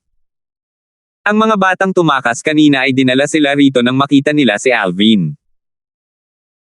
Sa kabila ng kanilang matatapang na salita, malinaw na nakita ni Alvin ang takot na nananatili sa kaibuturan ng mga mata ng mga taga-nayon. "Hindi ako tulisan," mahinahong sabi ni Alvin habang ikinakaway ang kanyang kamay. Isang banayad na enerhiya ang lumabas at bumuo ng isang harang na pumihil sa mga taga-nayon na lumapit sa kanya. 4,181. Isang banal na nilalang. Isa siyang banal na nilalang. Isang matandang lalaki ang nagtulak papunta sa harap bago lumuhad sa harap ni Alvin. Binabati ng pinuno ng nayon ng Primordial Ridge ang banal na nilalang. Naguguluhan si Alvin sa matandang lalaki. Gayunpaman, matapos lumuhad ang matandang lalaki at batiin siya, hindi nagtagal ay napagtanto niya na napagkamalan pala siya ng matandang lalaki bilang isang Diyos na bumaba mula sa langit. Lumingon ang matanda sa mga taga-nayon at nagmamadaling nagsalita, "Lahat, bakit hindi ninyo binabati ang banal na nilalang? Tutulungan ng mahabaging banal na nilalang na ito ang ating Primordial Ridge Village na maalis ang mga bandido sa pamamagitan lamang ng isang kumpas ng kanyang kamay." Kasunod nito, lahat ng mga taga-nayon na nakatayo sa likuran, kasama na ang mga bata, ay lumuhad at yumuko kay Alvin ng paisa-isa. "Maawang banal na nilalang, tulungan mo po kaming maalis ang mga tulisan. Banal na nilalang, maawa ka sa amin. O banal na nilalang, kung handa kang tulungan kaming maalis ang mga tulisan, handa rin akong maging alipin mo." "Tumayo ka," nakasimangot na sabi ni Alvin habang ikinakaway ang kanyang kamay. Isang alon ng enerhiya ang bumuhos at nagpatayo sa mga taga-nayon. Nang sinubukan nilang lumuhad muli, natuklasan nilang hindi nila ito magawa. Bukod sa pinuno ng nayon, ang iba ay nagulat sa natuklasang ito. Kasabay nito, pinalawak ni Alvin ang kanyang banal na kamalayan upang siyasatin ang mga taga-nayon. Natuklasan niya na ang pinakamalakas sa kanila ay kasing lakas lamang ng isang ordinaryong martial artist mula sa Saint Province Realm. Mayroon nga bang ganitong lugar at mga tao sa Destiny Canyon? Hindi makapagsalita at naguluhan si Alvin. Nagtaka siya kung bakit siya napunta sa ganoong lugar. Gayunpaman, matyaga pa rin siyang nakipag-usap sa pinuno ng nayon, tinanong ang pinuno tungkol sa lokasyon ng mga bandido at ang daan palabas ng nayon. "Panginoon ko, ang himpilan ng mga tulisan ay nasa pangunahing kalsada. Hinaranggan nila ang aming daan, pinipigilan kaming umalis. Ninanakaw nila ang aming mga gamit at pananim tuwing panahon ng anihan. Kung ganoon nga, aalisin ko sila pagkalabas ko," sabi ni Alvin. Hindi na siya nag-aksaya ng oras at naglakad na papunta sa pangunahing kalsada. Kasabay nito, naisip niya sa sarili, kakaiba talaga ang lugar na ito. Hindi lang bawal ang paglipad, kundi limitado rin ang aking banal na kamalayan sa isang maliit na lugar. Dumating at umalis si Alvin na parang hangin, na nagiiwan sa mga taga-nayon na nalilito. Sa wakas, nagtanong ang isa sa mga taga-nayon, "Pinuno, tutulungan ba talaga tayo ng banal na nilalang na mapuksa ang mga tulisan?" Buong kumpiyansang sumagot ang pinuno, "Oo." Sa mga alamat, ang mga banal na nilalang ay laging tumutupad sa kanilang mga pangako. Naniniwala akong tutuparin niya ang kanyang pangako. Gayunpaman, sa kabila ng kanyang mga sinabi, nakaramdam siya ng pagkabalisa sa loob-loob. "Pinuno, napakalakas ng banal na nilalang na iyon pero kaya ba talaga niyang patayin ang mga tulisan? Hindi mo ba nakita kung gaano siya kalakas? Hindi siya kayang talunin ng mga tulisang iyon. Natural na walang kaalam-alam si Alvin sa usapan ng taga-nayon pagkatapos niyang umalis. Nang medyo malayo na siya sa nayon, nagsimula siyang maglakbay ng mabilis, na nakatipid sa kanya ng maraming oras kumpara sa paglalakad. Sa isang iglap, nakita niya ang mga gusali sa magkabilang gilid ng kalsada sa di kalayuan. May usok na pumailang lang mula sa mga gusali at umalangaw-ngaw ang mga boses sa hangin. Tila ang mga tao ay masayang nagiinuman at naglalaban. Akmang kikilos na sana ulit si Alvin nang may dalawang bandido na sumulpot para pigilan siya. Matinding nakatitig ang dalawang bandido kay Alvin na parang mga mandaragit na nakatingin sa kanilang biktima. Walang sino man ang pinapayagang umalis. Bumalik kayo sa inyong nayon o mamatay kayo. Nanatiling tahimik si Alvin habang itinataas ang kanyang kamay at pinatay ang isa sa dalawang bandido. Pagkatapos nito, tiningnan niya ang natitirang nakaligtas. Bumalik sa dati ang katinoan ng tulisan bago siya sumigaw, "Sinasalakay tayo." Biglang tumigil ang ingay mula sa iba't ibang gusali sa gilid ng kalsada nang umalangaw-ngaw sa hangin ang boses ng tulisan. Kasunod nito, nagsimulang lumipad palabas ng kani-kanilang mga gusali ang mga pigire. Sa loob lamang ng ilang sandali, may hindi bababa sa 100 katao na nakapalibot kay Alvin. Gayunpaman, bago pa man makagalaw ang mga bandido, itinaas ni Alvin ang kanyang kamay sa langit. Isang nakakatakot na enerhiya ang lumabas, tinakpan ang araw sa kalangitan. Kasunod nito, hindi mabilang na kulay abong sinag ng espada ang bumagsak na parang malakas na ulan. Swoosh! Swoosh! Swoosh! Namatay ang lahat ng mga bandido, maliban sa nagpatunog ng alarma. Natambo siya sa lupa sa gulat, nakatitig kay Alvin nang may takot na parang si Alvin mismo ang dyablo. Hindi niya inaasahan na ang mukhang maamo na binata ay magiging ganito kalupit. Bukod dito, ang lakas ng binata ay lampas sa kanyang imahinasyon. Maihahambing ito sa mga maalamat na banal na nilalang. Tiningnan ni Alvin ang tulisan at nagtanong, "May natitira pa ba? Dalhin mo ako sa kanila, at hindi kita papatayin. Kung hindi, papatayin kita." "Oo, oo." May isa pang grupo, mabilis na sagot ng tulisan, "Pinamunuan ng ating pangalawang pinuno ang isang grupo ng magkakapatid papunta sa nayon upang kolektahin ang mga tributo." Hindi nagatubili ang bandido habang inihahatid niya si Alvin palayo. Pagdating nila sa isang sangandaan, nakasalubong nila ang grupo ng mga bandidong nabanggit niya.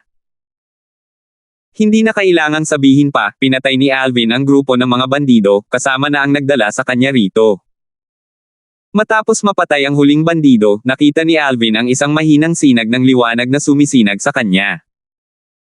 Napakahina ng sinag ng liwanag kaya halos wala itong epekto sa kanya. Kasunod nito, sinulyapan niya ang ranggo at natuklasan na nakakuha siya ng 1 puntos. 1 puntos lang ang halaga ng lahat ng mga bandidong iyon. Paano nagawang makakuha ng 100 puntos ang ika-4 na senior sister ng ganoon kabilis matapos makapasok sa Destiny Canyon? Tanong ni Alvin sa loob-loob habang inililipat ang kanyang mga mata sa tuktok ng ranggo. Nangunguna pa rin ang pangalan ni Clarissa. Gayunpaman, sa halip na 100 puntos, mayroon na siyang 260 puntos. Sa kabilang banda, ang taong nasa pangalawang pwesto ay nakapag-ipon ng 83 puntos. Paano nakaipon ng ganito karaming puntos ang ika-4 na senior sister? Bumantong hininga si Alvin nang makita ang pagkakaiba ng puntos niya at ni Clarissa. Sigurado akong pagtatawanan ako ng ika-4 na senior sister kapag nakita niya ang mga puntos ko.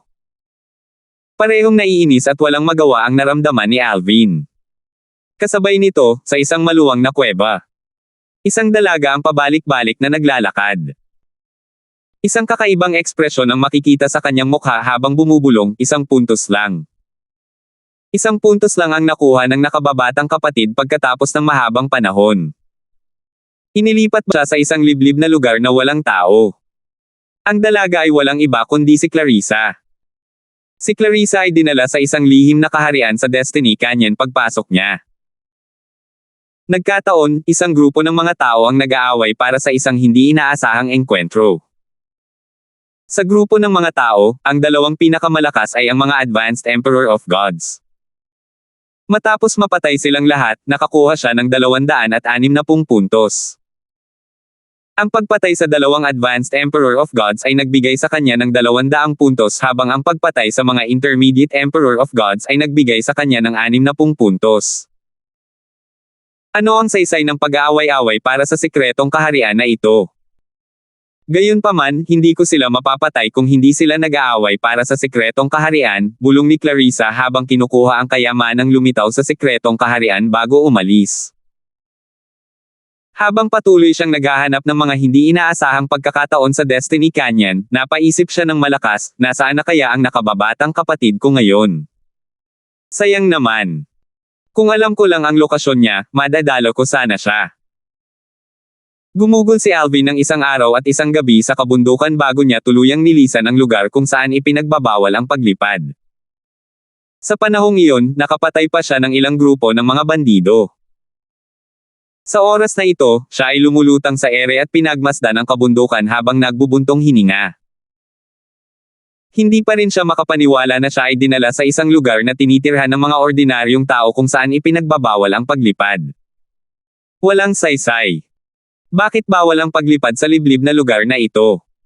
May sikreto ba na nakatago sa kung saan? Pero, wala akong natuklasan habang palabas ako. Bagamat naramdaman ni Alvin na may mali, nag-aatubili siyang bumalik sa kabundukan. Tutal, kahit na may itinatagong pambihirang sikreto ang kabundukan, walang garantiya na matutuklasan niya ito. Kailangan kong maglibot-libot at alamin ang higit pa tungkol sa lugar na ito. Tulad ni Alvin at Clarissa, ang mga kalahok mula sa iba't ibang banal na kaharian ay sapalarang inilipat sa iba't ibang lugar sa Destiny Canyon. Ang ilan sa kanila ay mapalad tulad ni Clarissa at nakatagpo ng mga taong mas mahina kaysa sa panahon.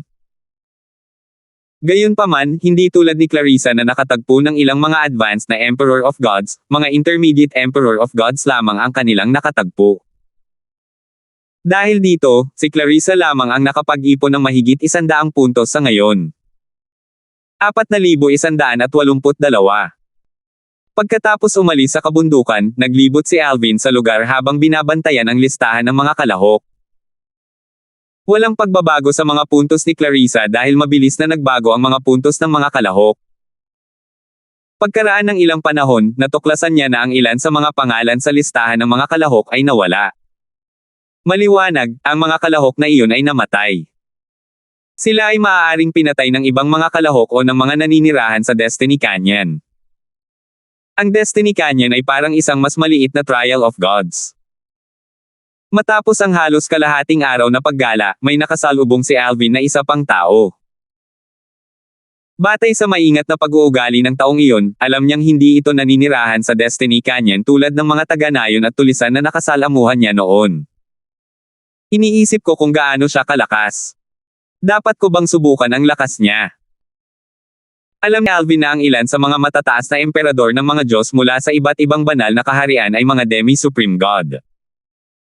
Bukod sa ilan sa kanila, karamihan sa kanila ay walang kapantay para sa kanya. Matapos itong pag-isipan ng ilang sandali, nagpasya siyang subukan ang lakas ng matataas na emperador ng mga Diyos. Tutal, kahit na ang kabilang tao ay isang Demi-Supreme God at mas malakas kaysa sa kanya, hindi magiging problema para sa kanya na makatakas gamit ang kanyang double teleportation profundity mula sa batas ng kalawakan. Ang bilis ng double teleportation profundity ay mas mabilis pa kaysa sa batas ng hangin. Swoosh! Nang casual na lumipad si Alvin lampasan ang maingat at maunlad na Emperor of Gods, na isang lalaking nasa katanghaliang gulang, agad niyang nakilala si Alvin. Si Alvin iyon mula sa matuwid na banal na kaharian. Alam ng lalaking nasa katanghaliang gulang na si Alvin ang tanging panimulang emperador ng mga Diyos mula sa matuwid na banal na kaharian na lumahok sa labanan ng mga banal na kaharian. Alam din niya na kayang patayin ni Alvin ang mga advanced na emperador ng mga Diyos kahit na isa lamang siyang panimulang emperador ng mga Diyos. Nauna na niyang natanggap ang mga recording ni Alvin kaya alam niya ang mga bagay na ito. Hindi siya kumpiyansa sa kanyang tagumpay kung lalabanan niya si Alvin kahit na ang kalaban ni Alvin noong panahong iyon ay mas mahina kaysa sa kanya at hindi niya ginamit ang kanyang kilalang banal na artifact ng may kumpletong kaluluwa ng artifact. Mas mabuting huwag ko siyang guluhin dahil baka hindi ko siya mapatay. Hindi siya magiging sikat kung mahina siya. Alam ng lalaking nasa katanghaliang gulang na maraming tao ang nagdududa sa lakas ni Alvin. Sa katunayan, maraming mga advanced emperors of gods mula sa kanyang divine kingdom, ang Crimson Origin Divine Kingdom, ang nagyabang pa nga na papatayin nila si Alvin kung makakasalubong nila siya sa Destiny Canyon. Wang Jin, ako ito. Nang paalis na sana ang lalaking nasa katanghaliang gulang, may narinig siyang pamilyar na boses na tumatawag sa kanya. Isang malakas na hangin ang dumaan, at isang figure ang lumitaw. Mason. Bulalas ng nasa katanghaliang gulang, bahagyang nagulat. Katulad ni Wang Jin, ang lalaking nasa katanghaliang gulang, ang bagong dating na si Mason, ay mula rin sa Crimson Origin Divine Kingdom. Magkapantay din sila ni Wang Jin. Ngumiti si Mason habang nakatingin sa binata na nakasuot ng lila na lumilipad ng marahan sa malayo at sinabing, Wang Jin, si Alvin iyan mula sa Righteous Divine Kingdom.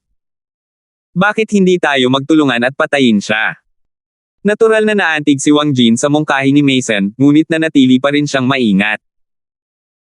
Gayunpaman, agad niyang naalala na si Alvin ay isa lamang simpleng emperador ng mga Diyos. Sinabi niya, hindi tayo makakakuha ng puntos sa pagpatay sa kanya. Dodoblehin ang mga gantimpala, ngunit wala itong silbi sa atin. Baliwala lang ang mga gantimpalang matatanggap nila sa pagpatay sa isang taong may mas mababang cultivation base. Bukod pa rito, dahil kakasimula pa lang ng labanan ng mga banal na kaharian, hindi sana makakakuha ng maraming puntos si Alvin, na nangangahulugang hindi sila makakakuha ng mga puntos mula sa kanya. Sandaling natigilan si Mason sa sinabi ni Wang Jin. Pagkatapos, sinabi niya ng may mapait na ngiti, nakalimutan kung isa lamang siyang simpleng emperador ng mga Diyos. Maya-maya, kumislap ang kanyang mga mata habang sinasabi niya, tingnan ko kung ilang puntos na ang naipon niya sa ngayon. Sulit pa rin siyang patayin kung marami na siyang naipon na puntos. Maya-maya, gumalaw ang mga labi ni Mason nang makita ang pangalan ni Alvin sa pinakailalim ng rango. Nakakaawa talaga si Alvin. Isang puntos lang ang nakuha niya. Nang marinig ang mga salita ni Mason, tuluyan nang itinanggi ni Wang Jin ang ideya na gumawa ng hakbang laban kay Alvin. Kahit na matalo nila si Alvin pagkatapos magsanib puwersa, mas malaki ang mga kontra kaysa sa mga kalamangan. Maaari pa nga silang masugitan, na maaaring makaapekto ng negatibo sa kanila kung makakasalubong nila ang ibang mga kalahok. Hindi sulit yan. Maghanap na lang tayo ng ibang target, sabi ni Mason, na wala na rin ng interes matapos matuklasan na wala silang mapapala sa pagpatay kay Alvin. Samantala, sa wakas ay natuklasan ni Alvin ang presensya ni Mason. Dalawa sila. Base sa kanilang interaksyon, malinaw kay Alvin na pamilyar ang dalawa sa isa't isa. Nang makita ni Alvin ang dalawa na nakatingin sa kanya sandali bago umalis, hindi niya maiwasang magtaka sa loob-loob niya, naiinis ba sila na kalabanan ako o kulang ba sila sa kumpiyansa na kalabanan ako? Siguradong naiinis sila na kalabanan ako. Gayunpaman, nangangahulugan din ito na may malaking posibilidad na hindi sila mga Demi-Supreme Gods. Sa palagay ni Alvin, kung ang dalawa ay mga Demi-Supreme God, tiyak na susubukan nila siyang patayin para maalis ang kompetisyon kahit na hindi sila makakuha ng puntos o gantimpala sa paggawa nito. Gayunpaman, posible rin na inaakit siya ng dalawa sa isang patibong. Matapos suriin ang sitwasyon, nakaramdam ng kumpiyansa si Alvin na ang dalawa ay hindi mga Demi-Supreme God. Hindi kailangang magtulungan ang mga Demi-Supreme God dahil sapat silang malakas para kumilos ng mag-isa, na nangangahulugan din na hindi nila kailangang magbahagi ng mga benepisyo. Kasunod nito, hindi nagatubili si Alvin at nag-teleport palapit. Nagulat ang dalawang lalaki nang lumitaw si Alvin sa harap nila. Hindi lamang nila inaasahan na matutuklasan niya sila, kundi hindi rin nila inaasahan na magkakaroon siya ng lakas ng loob na pigilan sila. Agad na dumilim ang ekspresyon ng dalawang lalaki, at hindi sila nag-atubiling ilabas ang kanilang mga kilalang banal na artifact at gamitin ang kanilang banal na enerhiya. Walang imek, inilabas ni Alvin ang 7 Orifice Exquisite Sword at sumugod patungo sa dalawa. Sabay niyang ginamit ang batas ng kalawakan, ang Mastery Dao, at ang Sword Dao. Simpleng ngunit makapangyarihan ang kanyang mga pamamaraan, at madali niyang natalo ang dalawang matataas na emperador ng mga Diyos. Hindi nagtagal at natuklasan ng dalawa na sila ay nasa isang disbentaha. Swoosh! Swoosh! Swoosh! Swoosh! Swoosh! Swoosh! Isang bagyo sa kalawakan ang nagsimulang magngangalit bago lumabas ang hindi mabilang na sinag ng espada, na madaling sumire sa mga atake ng dalawa. Sa ikalawang yugto ng komprontasyon, sa wakas ay napagtanto nila na naunawaan na ni Alvin ang mastery daw. Dati, inakala nilang ang atake ni Alvin ay nagmumula lamang sa batas ng kalawakan at ang kanyang mga atake ay makapangyarihan dahil sa kanyang malalim na pag-unawa sa batas ng kalawakan. Bang! Bang! Hindi man lang nagkaroon ng pagkakataong magsalita ang dalawa bago umatake si Alvin sa ikatlong pagkakataon. Darfield. Isa sa kanila ay malapit nang tumawag kay Alvin upang humingi ng awa ng isang kulay abong sinag ng espada ang bumagsak mula sa langit, na ikinamatay niya. Sa sumunod na sandali, namatay din ang isa pang tao. Sa pamamagitan lamang ng 3 galaw, napatay ni Alvin ang dalawang mas mahusay na Emperor of Gods. Ang lakas ng dalawa ay maihahambing kay Cheng Yan, ang dati niyang kalaban noong kompetisyon para piliin ang pansamantalang Mansion Master ng Divine Spirit Mansion ng Righteous Divine Kingdom. Dinobol ang gantimpala sa pagpatay sa Destiny Canyon, ibig sabihin, ang gantimpalang matatanggap ko sa pagpatay sa dalawang iyon ay katumbas ng gantimpala sa pagpatay sa 4 na Advanced Emperors of Gods. Iniisip ko kung ilang puntos ang nakuha ko sa pagpatay sa kanila. Sinuri ni Alvin ang kanyang mga puntos sa ranggo. Sa kanyang pagkadismaya, natuklasan niyang 11 puntos lamang ang mayroon siya. Gayunpaman, sa sumunod na sandali, nakita niyang nakakuha siya ng 200 puntos. Dahil dito, umangat ang kanyang pangalan sa pangalawang pwesto na may 211 puntos. Hindi lang iyon, patuloy pa ring tumataas ang kanyang mga puntos bawat ilang dosenang paghinga hanggang sa tuluyan itong tumigil sa 236 na puntos. Ito siguro ang mga puntos na naipon nilang dalawa. Masayang ngumiti si Alvin habang iniisip ang sarili, malapit ko nang maabyutin ang ika-4 na senior sister. Sa ngayon, dapat akong mag-focus sa pagsipsip ng enerhiya mula sa mga gantimpala. Kahit na hindi ako makalusot pagkatapos kong masipsip ang enerhiya, dapat ay nasa bingit na ako ng isang tagumpay. Habang naghahanda si Alvin para sa paglilinang, ang mga kalahok mula sa iba't ibang banal na kaharian na nagbabantay sa ranggo ay nagulat nang makita nilang umakyat sa pangalawang pwesto ang pangalan ni Alvin. 4,183. Pagkatapos ng pagpatay, ang mga pangalan ng mga kalahok na namatay ay hindi agad mawawala sa ranggo at ang mga puntos na nakuha ng pumatay ay hindi rin agad ipapakita. Dahil dito, imposibleng malaman ang pagkakakilanlan ng pumatay.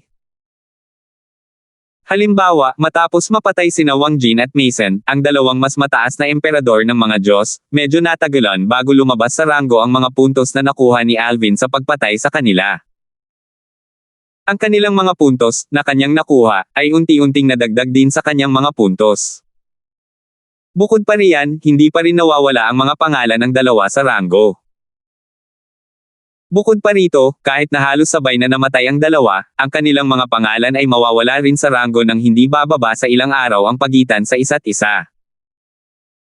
Walang makakahula na si Alvin ang pumatay sa dalawa at walang makakaalam na magkasama ang dalawa at halos sabay na pinatay. Dahil walang pangalan ang nawala sa ranggo matapos makakuha si Alvin ng mahigit 200 puntos, walang naghinala na nakuha ni Alvin ang mga puntos na iyon sa pamamagitan ng pagpatay sa mga Advanced Emperor of Gods. Ipinapalagay nila na nakuha niya ang mga puntos na iyon sa pamamagitan ng pagpatay sa mga naninirahan sa Destiny Canyon na may lakas na kapantay ng mga Advanced Emperor of Gods. Tutal, makakakuha rin ng puntos ang isang tao sa pamamagitan ng pagpatay sa mga naninirahan sa Destiny Canyon. Ang mga kalahok na nakakita sa mga pagbabago sa score ni Alvin ay hindi maiwasang huminga ng malalim. Hindi rin nila maiwasang makaramdam ng bahagyang takot. Bagamat ang ilan sa kanila ay medyo malakas, hindi nila kayang pumatay ng dalawang naninirahan na kapantay ng isang mas magaling na emperador ng mga Diyos ng sabay. Sila ay mahuhulog sa isang panandaliang pagkakatabla at mapipilitang tumakas pagkaraan ng ilang sandali kung mapipilitin silang harapin ang dalawang naninirahan na kapantay ng isang mas magaling na emperador ng mga Diyos ng sabay. Nagawa ni Alvin na patayin ang mga naninirahan sa Destiny Canyon gamit ang lakas ng isang advanced Emperor of Gods ng sabay-sabay. Marami sa mga matataas na emperador ng mga Diyos na nakatagpo na ng mga naninirahan sa Destiny Canyon ay ganito rin ang naisip. Marahil, ang mga naninirahang nakasalamuhan niya ay nagtataglay lamang ng lakas ng isang mahina at maunlad na emperador ng mga Diyos. Iyon na siguro. Hindi naman ako mas mahina sa kanya, kung tutuusin. Iilang tao lamang ang nag-iisip na mas malakas si Alvin kaysa sa kanila. Sa isang lugar sa Destiny Canyon. Matapos mapatay ang isang intermediate Emperor of Gods, bumantong hininga si Cameron. Kasali man sila o mga naninirahan, walang duda na napatay niya ang dalawang advanced Emperor of Gods. Kahit sino pa iyon, hindi dapat malayong maging intermediate Emperor of Gods si Brother Alvin, tama ba?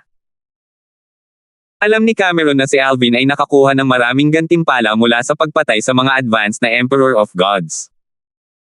Dati, noong siya ang namuno sa kompetisyon para pumili ng pansamantalang Mansion Master ng Divine Spirit Mansion, napatay ni Alvin si Cheng Yan, isang advanced na Emperor of Gods. Kalaunan, pagkarating sa kabisera ng Righteous Divine Kingdom, napatay ni Alvin ang ilan pang advanced na Emperor of Gods sa piging na inorganisa ng maharlikang pamilya at natanggap ang mga gantimpala. Hindi pa nagtatagal mula nang makapasok si Alvin sa Destiny Canyon, ngunit napatay na niya ang dalawa pang advanced Emperors of Gods. Kapatid na nakababata. Si Clarissa, na nasa ibang bahagi ng Destiny Canyon, ay tiningnan ang ranggo ni Alvin dahil sa nakagawian. Nang hindi niya mahanap ang pangalan nito sa ibaba ng ranggo, dahan-daang umangat ang kanyang mga mata sa listahan. Pagkaraan ng ilang sandali, sa wakas ay natagpuan niya ang pangalan nito sa pangalawang pwesto. Kamangha-mangha. Bulalas ni Clarissa nang may ngiti sa kanyang mukha. Tulad ng inaasahan sa aking nakababatang kapatid. Naaabutan niya ako.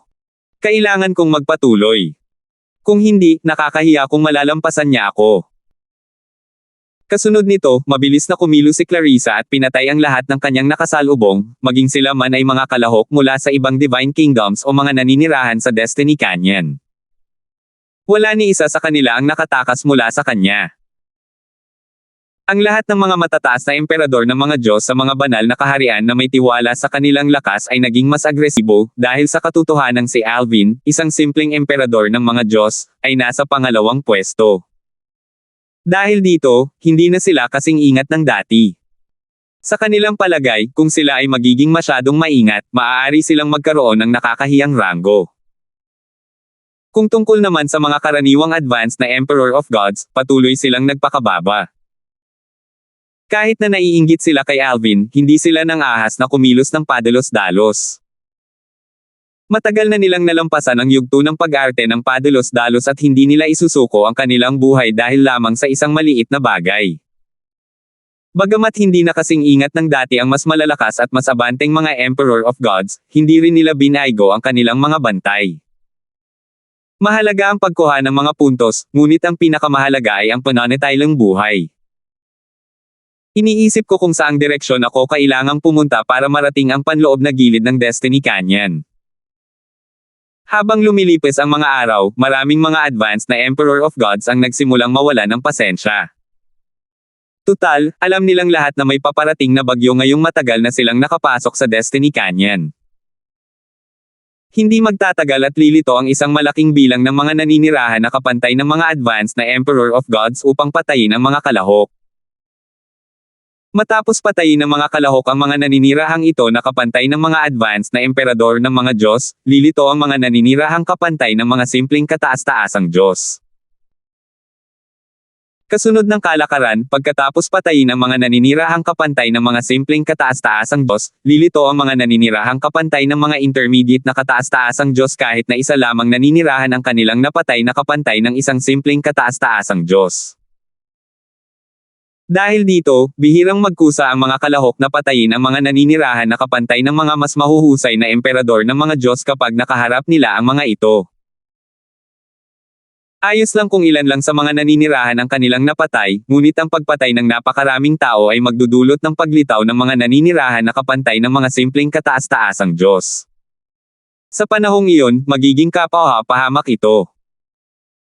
Kahit na mas marami ang mga kalahok at kayang pumatay ng isang naninirahan na kapantay ng isang simpleng kataas-taasang Diyos, hindi pa rin sila mangangahas na patayin ang naninirahan.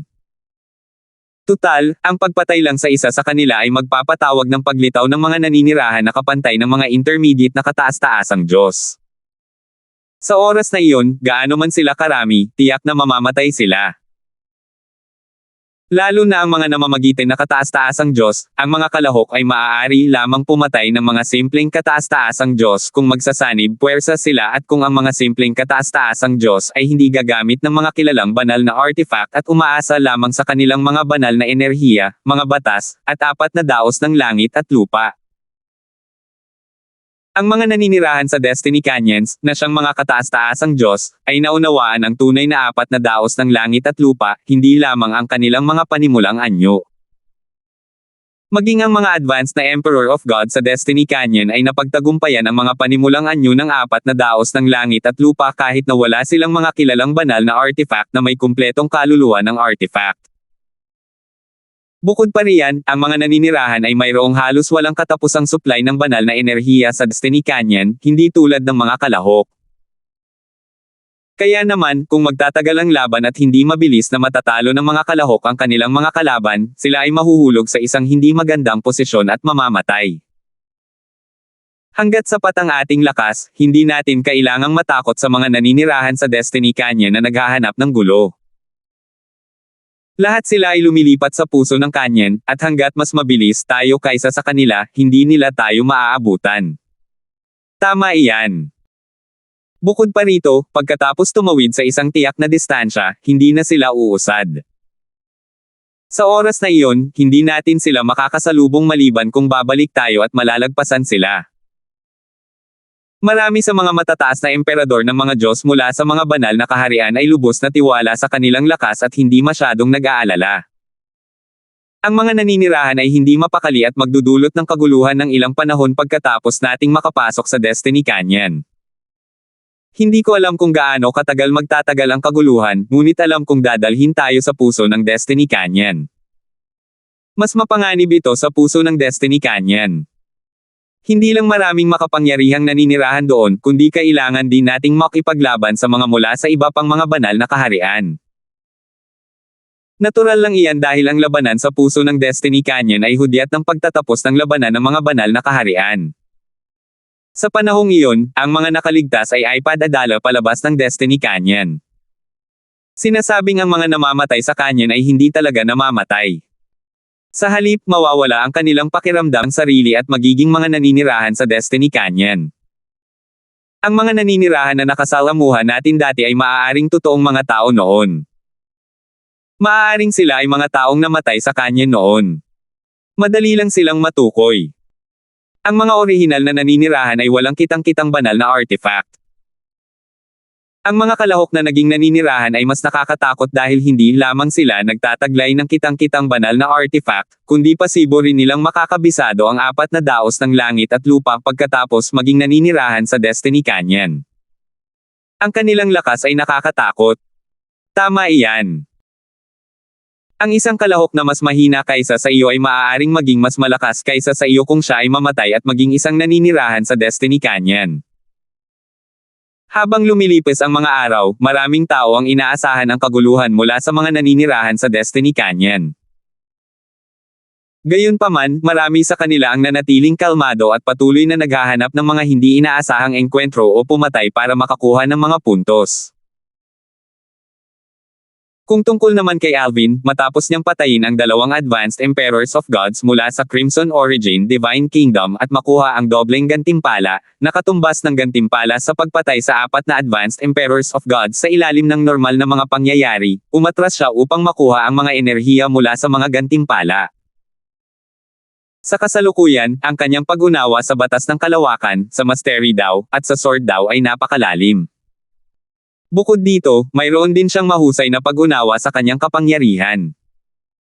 Dahil dito, ang kanyang bilis sa pagsipsip ng enerhiya ay medyo mabilis at hindi siya nabibigatan. Sa katunayan, kung isasaalang-alang ang kanyang kasalukuyang pangunawa at mga natamo sa lahat ng aspeto, si Alvin ay hindi mas mahina kaysa sa isang ordinaryong simpleng kataas-taasang Diyos. Marahil, mas malakas pa siya kaysa sa mga ordinaryong simpleng kataas-taasang Diyos. Ito ay dahil ang kanyang cultivation base ay nagsisilbing balakid na naglilimite sa kanyang lakas. Kung taglay niya ang cultivation base ng isang simpleng kataas-taasang Diyos ngayon, gamit ang kanyang kasalukuyang pangunawa at mga natamo, isa siya sa pinakamalakas na simpleng kataas-taasang Diyos. Marahil, maaari pa nga siyang maging kapantay ng mga ordinaryong intermediate na kataas-taasang Diyos. Matapos makuha ni Alvin ang enerhiya mula sa mga gantimpala, nagawa niyang itaas ang kanyang cultivation base at mapabuti pa ang pag-unawa sa dalawa sa kanyang mga batas. Sa kasamaang palad, ang pagtaas ng kanyang cultivation base ay hindi sapat para makalusot siya. Minulat niya ang kanyang mga mata at bumaantong hininga. Medyo kulang pa rin ako. Labis ang kanyang pagkadismaya nang mangyari ang pinakamasamang senaryo. Gayunpaman, mabilis niyang inayos ang kanyang emosyon. Hanggat nakapatay ako ng isa pang advanced na Emperor of Gods, kahit walang dobleng gantimpala, siguradong makakalusot ako at magiging isang intermediate Emperor of Gods. Panahon na para umalis ako sa lugar na ito at magtrabaho. Ilang araw na ang lumipas mula nang pumunta ako rito. Ang mga naninirahan sa kanyon ay malamang na magdudulot ng gulo, hindi ba? Nabalitaan din ni Alvin ang kaguluhan ng mga nanggugulong naninirahan Destiny Canyon, at hindi niya ito ipinagwalang bahala. Hindi siya natatakot sa mga naninirahan ng mga matataas na emperador ng mga Diyos hanggat hindi sila masyadong marami. Kahit na hindi niya sila kayang harapin kung sila ay masyadong marami. Ilang araw na ang nakalipas. Iniisip ko kung ang ikaapat na senior sister ay nasa unang ranggo pa rin. Sa pag-iisip na ito, ibinaling ni Alvin ang kanyang atensyon sa ranggo. Salamat po at sinamahan ninyo ako, ingat lagi mga master.